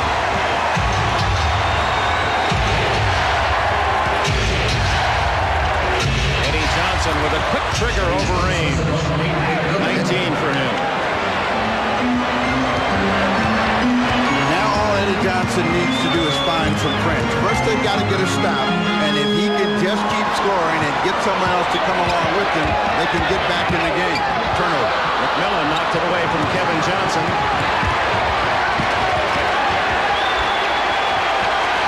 Eddie Johnson is begging for the ball. They forgot that his hands are red hot. They get a jump ball. Perkins tried to call time, but didn't have sole possession. A jump ball call. Danny Ainge down there on his chin, skidding with Perkins. The two men who have been in an NBA final. And Ainge comes underneath, and Perkins is saying, wait, time out.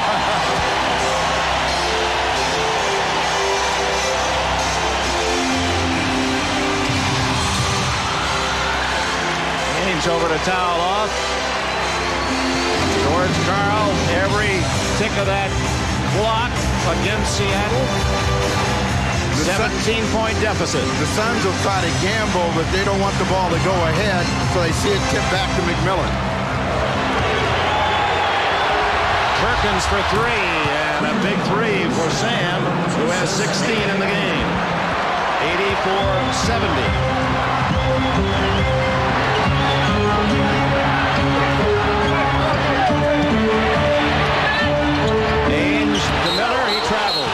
Perkins' defense forced Miller to change his mind. And Miller was right there. He didn't have to get any closer. He had a cheap shot, tried to dig in and get a little bit closer. Right here is the shot. Now he traveled right there. That's the mistake. That's what the Sonics are looking for. A few mistakes, and now they got to come back to Eddie Johnson.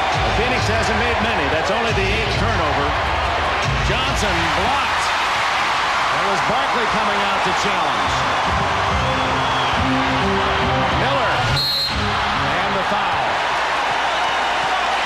The third on Nate McMillan. Eddie Johnson, who feels it, he thought he had a good shot right there. Watch Barkley come to get a piece of that. That's one of the strengths of Barkley, is being able to rise and get the ball after it's released. And then at the other end of the floor, Nate McMillan, trying to keep Oliver Miller from throwing it down, picked up the foul. Miller still looking for his first point.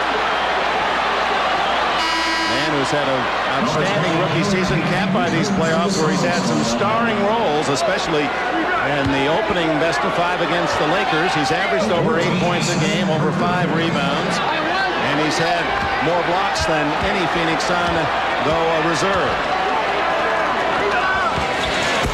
His first point, Phoenix by 15. Just over 2 minutes to go in the third.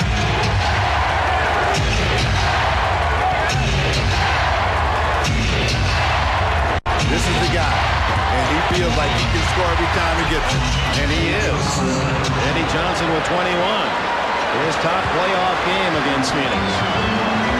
8 for 11 shooting for the 12-year veteran Johnson, who makes his home here in Phoenix.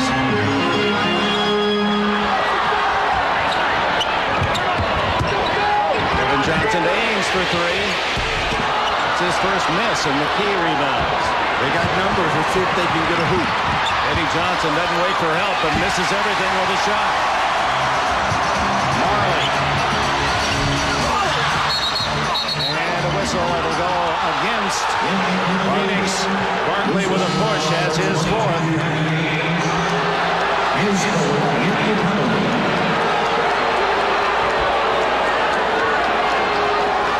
George Karl wanted something and finally did get something. So out of that, and it looked like Barkley was the guy that pulled down Eddie Johnson. They give the foul to Danny Ainge. Well, Ainge with 4. And of course, Ainge will gladly accept that because that keeps Barkley out of trouble. One of those neighborhood fouls that you see at this stage of a game. You'll see the block there, right there.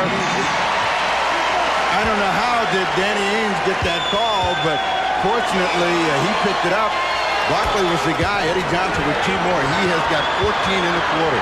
And he's pulled Seattle within 11. So by the end of the quarter, if they can be in single, that's another foul against Seattle. McMillan for blocking.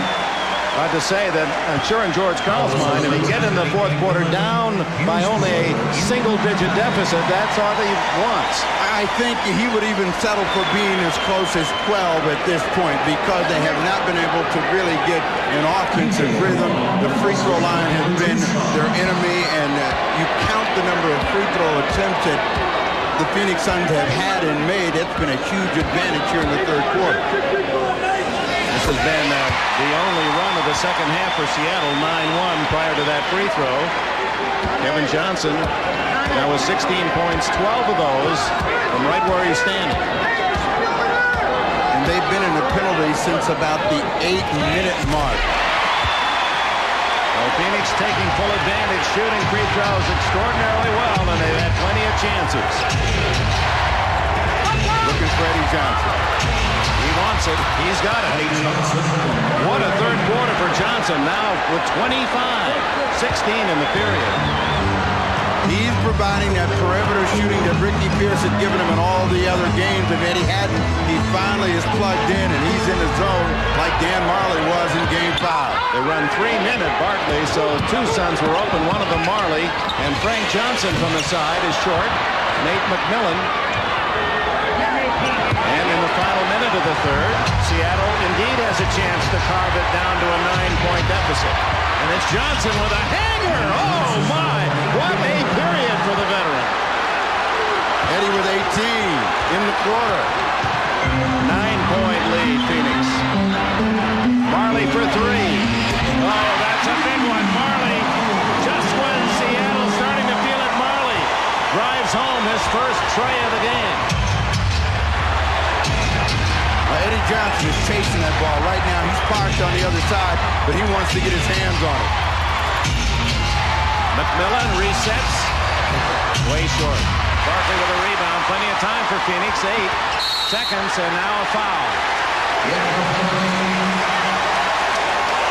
And Payton and Barkley exchange words.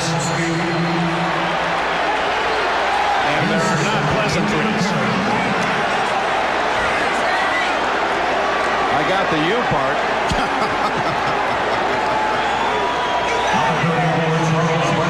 Barkley is telling him, you fouled me. And plus he's telling him you're too little to come over and talk on my shoulder. Well, there is that as well, isn't there? Well, Barkley back at the free throw line looking for 29 or 30. Remember when Tom Hammond told us that George Karl wanted his team to play smart. As they got that surge, they allowed Marley to be open. He knocks down a three. Then they miss a shot, wrong guy shooting, and they compound it by fouling Barkley, who has scored very, very well at the line this afternoon. He had made 10 straight prior to that miss. He's 10 for 13 in the game. Sonics have a chance to get one more shot up quickly. 13-point Phoenix lead. 5 seconds.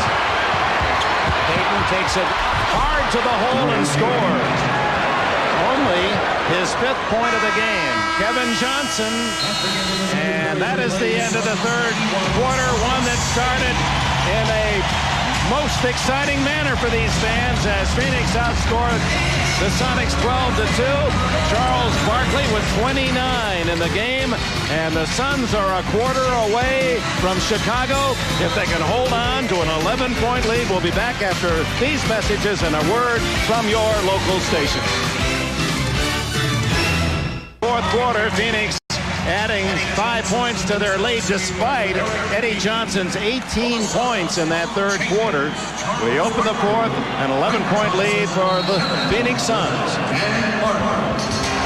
Knowing that they still have a chance to play, let's see if the Sonics can get some defensive energy, start making the Suns become a perimeter team, and then score the ball to get back in this one. They're within contact now with 12 minutes to play. Chambers partially blocked, and it comes right back to Chambers.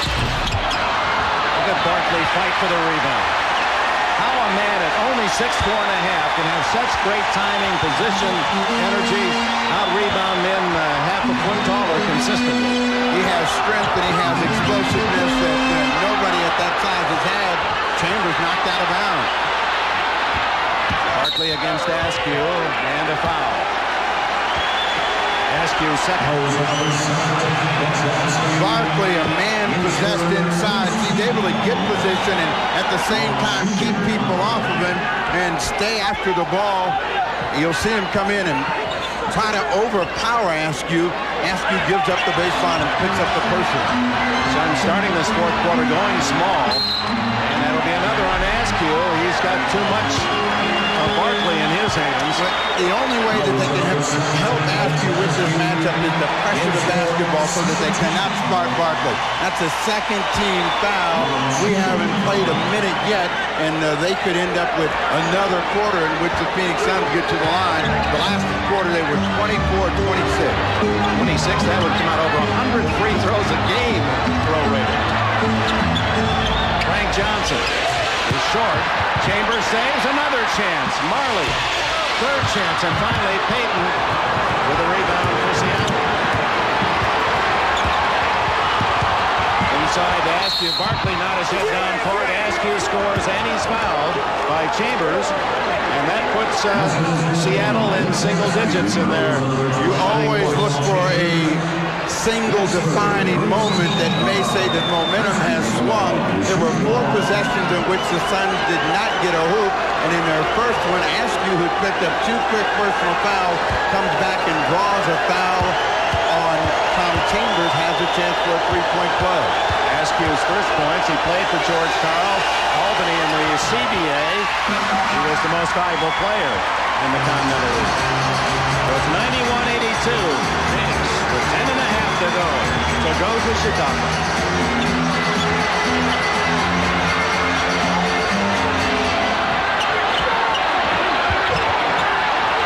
Marley with 5.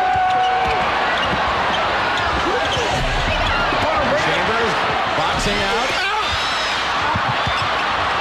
Seattle finally clears. It's Askew. And Kevin Johnson took it away cleanly to Frank Johnson. And Nate McMillan with a block. 5 on McMillan. What a play by Kevin Johnson. This is the kind of play that will just break your heart. Good defensive play by Kevin Johnson and a strong drive by Frank Johnson gets him to the line. Nate McMillan joins Ricky Pierce and Sean Kemp. 1 foul away from disqualification. After Askew got the ball, he should have given it to Gary Payton. He had a chance to, felt he could make a play. But that's what happens though when you want to be a hero. You just feel that you can make it happen. First point for Frank Johnson.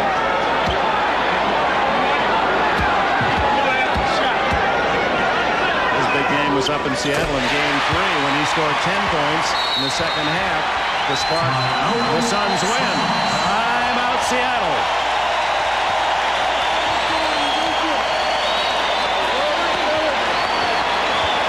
Miller Genuine Draft presents Genuine Moments. This Miller Genuine Moment takes us back to the 1979 Western Finals.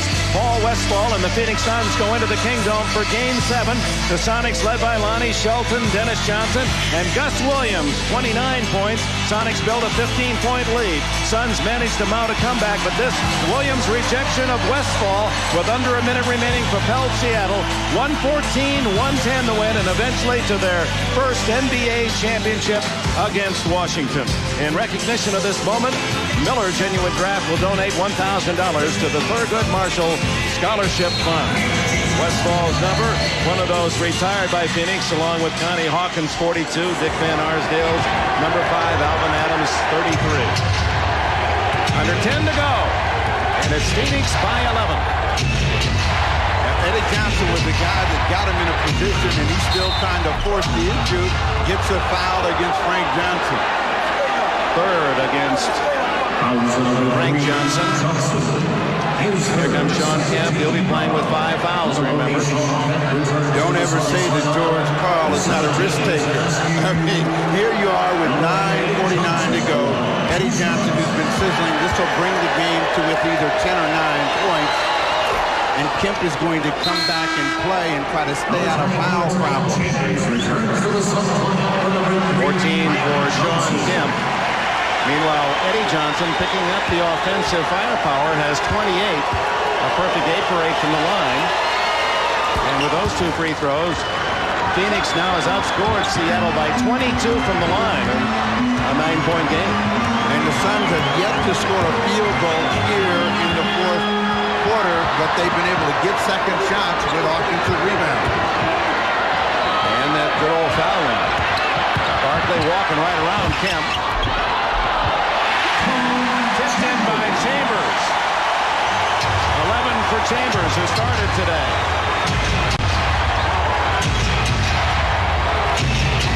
John Kemp, rebound Barkley. Barkley with 16 boards.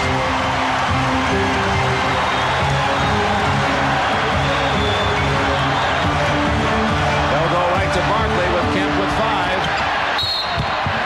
And on whom? It'll be on Derek McKee, but this is not smart basketball on the part of George Karl. You can't put Kemp on Charles Barkley at this stage knowing you're trying to keep him in the game, and Barkley is the most dominant offensive player out there. They come back with Tom Chambers with a tip after that miss, and then they come back with a post-up. McKee has to come over to give help, and again, we're looking at a possible penalty situation for the Sonics on the next foul. They went in at about 8:50 the last time. It's 9 minutes here in the fourth. You can't catch up if you're going to give up cheap shots. Sam Perkins returns for the Sonics. Nate McMillan out. And the guess is that Perkins might go on Barkley. You might go on Barkley, but anybody but Sean Kemp. Barkley nails 2 more free throws. He's 13 for 16 and 31 points.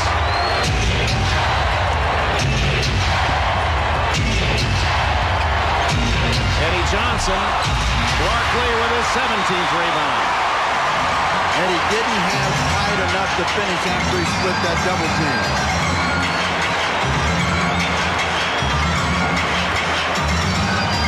Kemp is now on Chambers. Perkins on Barkley. We'll see if they try to find Chambers. Barkley, he hasn't had a 3. Does now. 100-84. Barkley matching his number with 34. Now they got to come back and take advantage of the fact that they've got McKee inside and he's going to cause a double team, and they do that with Perkins with a 3. Sam Perkins with 19. That's his second 3. 8 minutes to go. The Suns 13 points up. Chambers. Barkley again. In the right place to cash in. 36 for him. Great block by McKee, went for nothing. And a foul.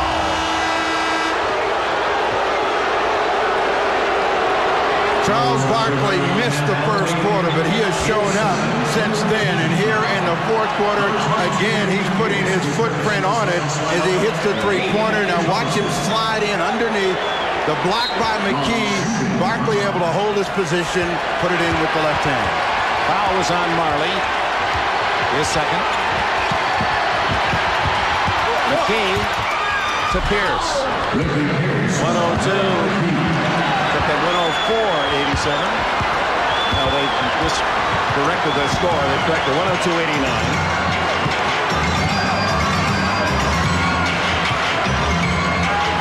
By 13. Perkins giving Barkley room. Now Barkley sees a hole and a reach-in foul.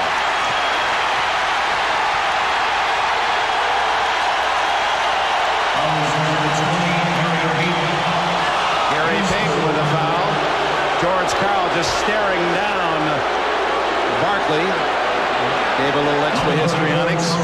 The problem, Barkley is now looking to drive the ball to the hoop, and Perkins gave him a lane, and no one closed it. He was in too deep. And again, it had been Barkley taking over just when it looked like the Suns were going to struggle. They couldn't get a hoop.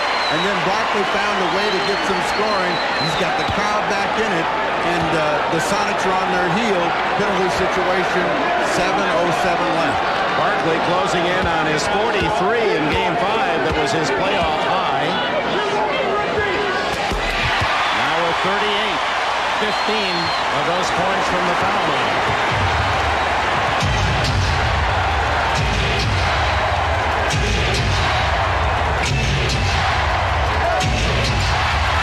Jerry Baker, he now has 7. The Sonics have one more surge before they're through, and they've got about 2.5 minutes to make it and get back in this game. They need some stops. Kevin Johnson went right through the legs of Barkley. 6:39 to go, and Phoenix enjoys the 13-point lead. The spirit of Phoenix, and Dan Marley certainly an important part of that as far as the NBA is concerned, the hustle guy. But he's also concerned about a Suns' weakness late in games when they're ahead. I think when we get up by 10 or 12 points, we tend to let teams back in the ball game, and I think that's something we really have to work on. We don't have that killer instinct. We don't put teams away, and I think that has a lot to do with the criticism that we're a soft team and we can't put teams away. So we just need to work on that a little bit, and when we get teams down, we tend to relax, and we can't do that. We need to go after them. Well, the Seattle Supersonics hope that pattern holds. They've got 6 minutes, 39 seconds to catch up, down by 13. Pierce on the block. Ainge with a foul. The first Sun with 5. If you're Paul Westphal, you want to see that clock run. Yeah, they can score, but if the clock continues to move, that becomes the enemy. Ricky Pierce got a quick position, only 2 seconds. Now he has a chance to score from the line. Pierce with only 5 points today.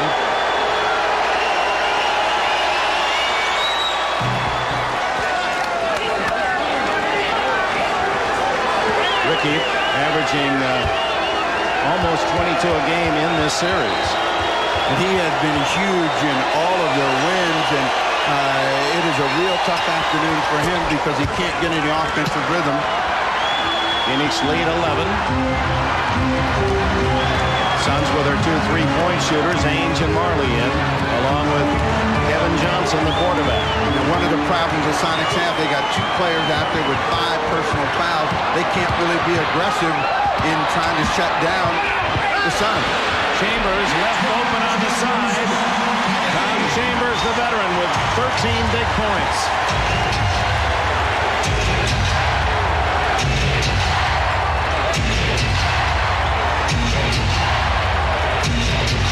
Sean Kemp way outside as Barkley challenges and then goes to collect the rebound. Number 19. Barkley guaranteed to win today, and he certainly played his part.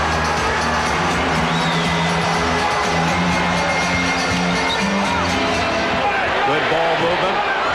It's Ainge for the 3. And Barkley, amongst a sea of green, able to come up with a rebound. How does he do it? 20 rebounds, 38 points for Barkley.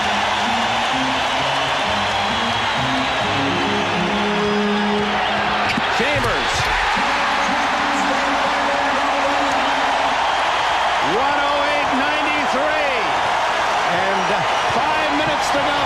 George Karl's got to come back with Eddie Johnson, but they got to do a better job defensively, and they can't because the Suns have moved the ball before the double team can take effect, and Charles Barkley refuses to let the Sonics get anything. Barkley inside, positioning himself. He sees where the ball is, gets it before anyone else, and then maintains his presence and gets it out when he's on the floor.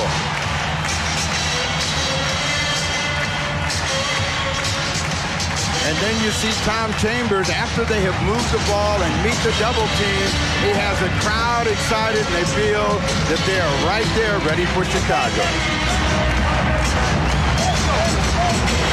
Charles Barkley, another monster game, and the rookie Oliver Miller. Barkley's tutored him all season long, and Miller with his own adoration. Sean Kemp had a good first half, but he scored only 2 points, no rebounds, in the second half, strapped with fouls. And Barkley has been on, couldn't call it cruise control because he's breaking the speed limit the way he tears around. Oh, he's had his foot on the pedal, and he has dominated this ball game. And the Sonics just have not been able to way to contain Charles Barkley. That window of opportunity in 6:45 just blew away, and they are going to have to fight and claw. And you can see whenever you're giving ground defensively, they're just not getting it done. Barkley leading Phoenix in that front court firepower. Plus 25. 3 on the shot clock. Kevin has to force up a shot, and it doesn't hit the rim, so the buzzer. 24-second violation, but Paul Westphal said that's okay. You're going to miss one, use all 24. And now, Loose ball on number 8, Eddie Johnson. foul on Eddie Johnson, his 5th, after the buzzer. Johnson, who has been unhappy with the officiating, but at the same time providing Seattle with its top scoring, as his 5th. Well, you talked about the officiating, and home court advantage really translates to that influence. I mean, we're all human. We all hear the cheers, and usually the home court does get the advantage there. And what happens in this ball game, in trying to keep the game under control, officials have a tendency to call touch fouls, and that's what happened to the Sonics. The Sonics also compounded it by getting into the penalty way too early. You can't let a good free-throwing team and a team that's primarily an offensive juggernaut get cheap points, and that's what they allowed to happen. 4 men for Seattle now with 5, but this free throw by Chambers will extend now an all-time record for free throws by the Suns. This is his 57th, and if he makes it, 50 free throws made. Those are franchise records. 25 years, no Phoenix team has ever been to the line more or made more free throws. Most of those have come here in the second half. Kemp inside to jam. 16 for Sean. Time running out on what has been a marvelous season for the Seattle Supersonics, reaching the NBA Final Four. Well, they got 19,000 coaches here in America West Arena that are saying, take your time, don't shoot it early. And Kevin Johnson said, I can make that. And does. He has 19. Kemp passes up the shot as he rides down, and the call's against Chambers, his 4th.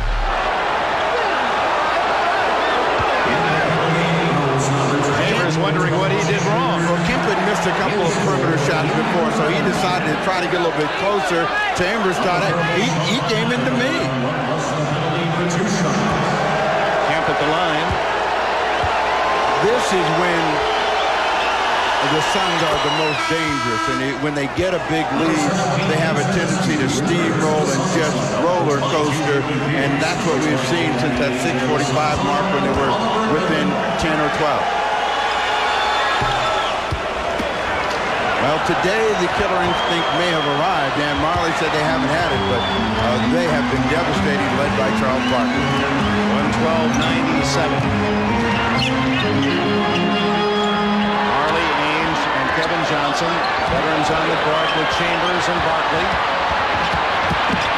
KJ takes it in. And another foul. And that is Johnson's strength, that lightning quick drive. Askew again has a problem of giving ground. He doesn't turn him. He lets Kevin take the lane that he wants, and out of it, he gets fouled. The reaction by Paul Westphal, that's the most emotion he's shown in these 7 games. That's an imposter. That isn't Westphal. Well, that almost is a signal with 3.5 minutes to go, and the Suns now by 18, that Westphal can actually sit back and perhaps enjoy. Askew tipped in by Sean Kemp, and a foul. The basket is good. The foul, I believe, was on Kevin Johnson against Gary Payton. Askew trying to squeeze this off, and you can see Payton trying to pull him down, and Kevin Johnson trying to hold his balance, fighting back. Inside Askew, and underneath, Kemp will make a beautiful tip, and in that right-hand corner is the contact between the two guards. Now the real question over there on that Suns bench is, will Richard Dumas get out of the doghouse? You got 3:20 to go. You're up 15, Paul. Dumas has not played after starting 4 games of this series. And that's with Cedric Sabalos out for the rest of the year.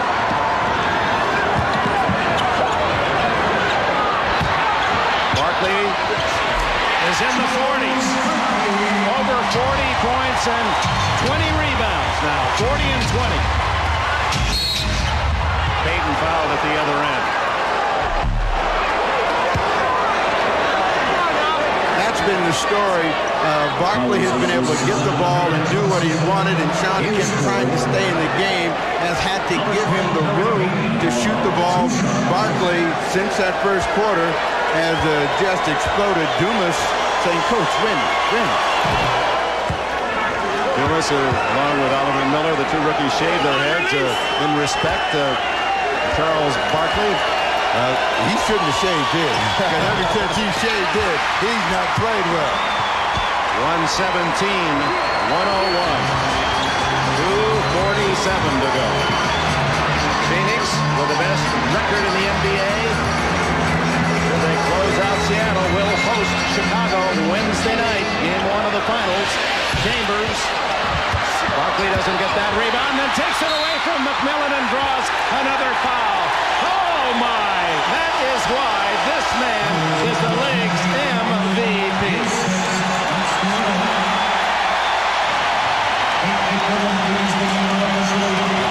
In past years, this is what's been missing for the Phoenix Suns. A guy who is relentless, who just won't let you lose. And this is the opportunity that Charles Barkley had been dying for. A chance to be on a team that really has some firepower and could compete for a championship. Chambers goes out with 17, and the hard-shooting veteran played his role well today. But the star of stars at the line looking for 41.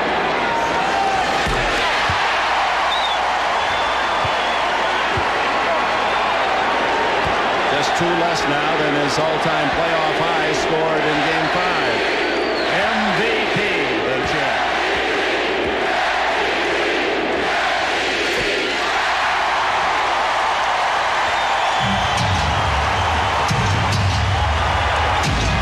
Danny Ainge takes it away from Johnson.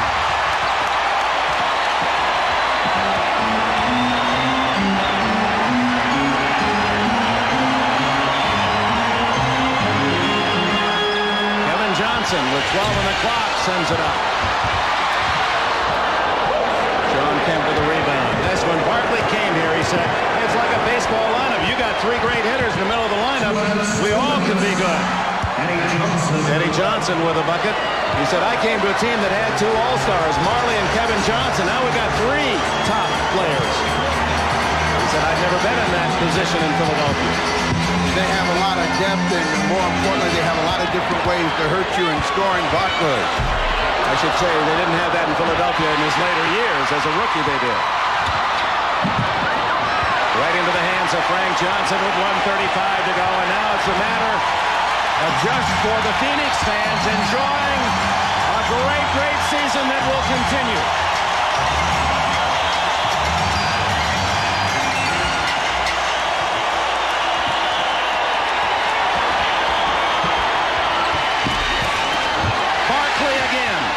Barkley again, foul on Kemp, and the confrontation of the game's top stars, Kemp and Barkley. Symbolically, Kemp fouls out, and Barkley goes to score more.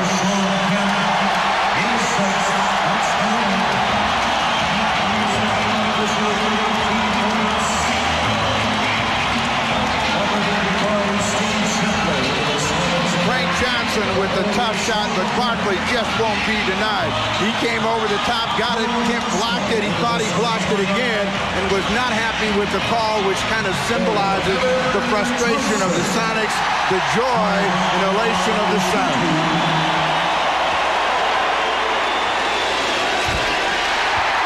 43, that ties his Game 5 output, his all-time playoff high, and he perhaps, if he makes this one, it'll be his best scoring game, maybe his best ever playoff game when the Suns needed it most. The man has done it.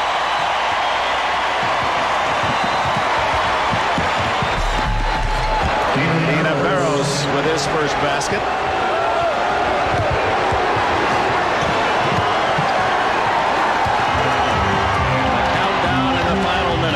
For the Suns.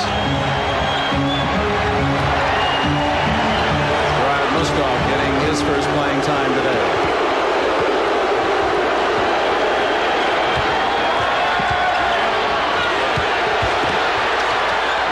Marley doesn't get it off. 41 seconds to go, and we can safely now look ahead. Suns and Bulls, they played twice during the regular season, and Phoenix early. A big win for Chicago, led by Jordan's 40.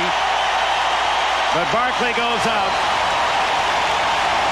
with that smile of his. As angry as he can be sometimes, he can light up the city with that smile. 44 points, 24 rebounds for Charles Barkley.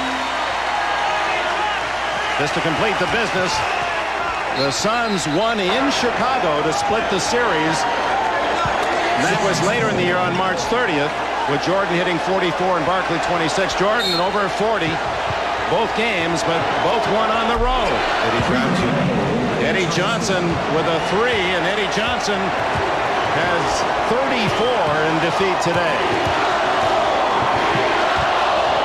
Beat the Bulls chant, predictably arising out of this crowd of 19,000.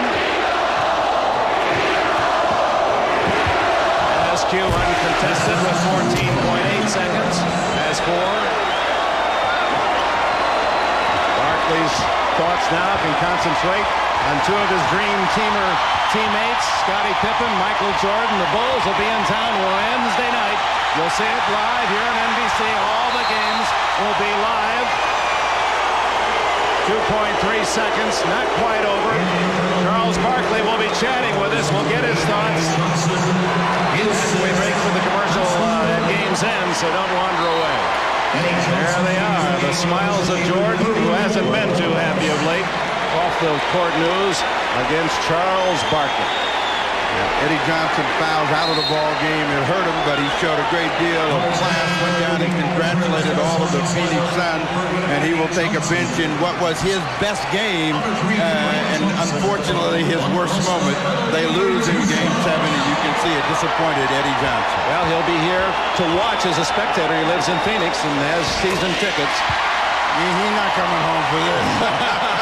Knowing Johnson, you know, I think as hurt as he is now, he's such a good guy and a good sport. Loves sport. It'll take a while, but I bet we'll see his face in one of those finals games. He went to Westinghouse High School in Chicago. The last shot, and the Phoenix Suns are the champions of the West for only the second time in the history of this franchise. They're in the NBA Finals in quest of their first ever NBA championship.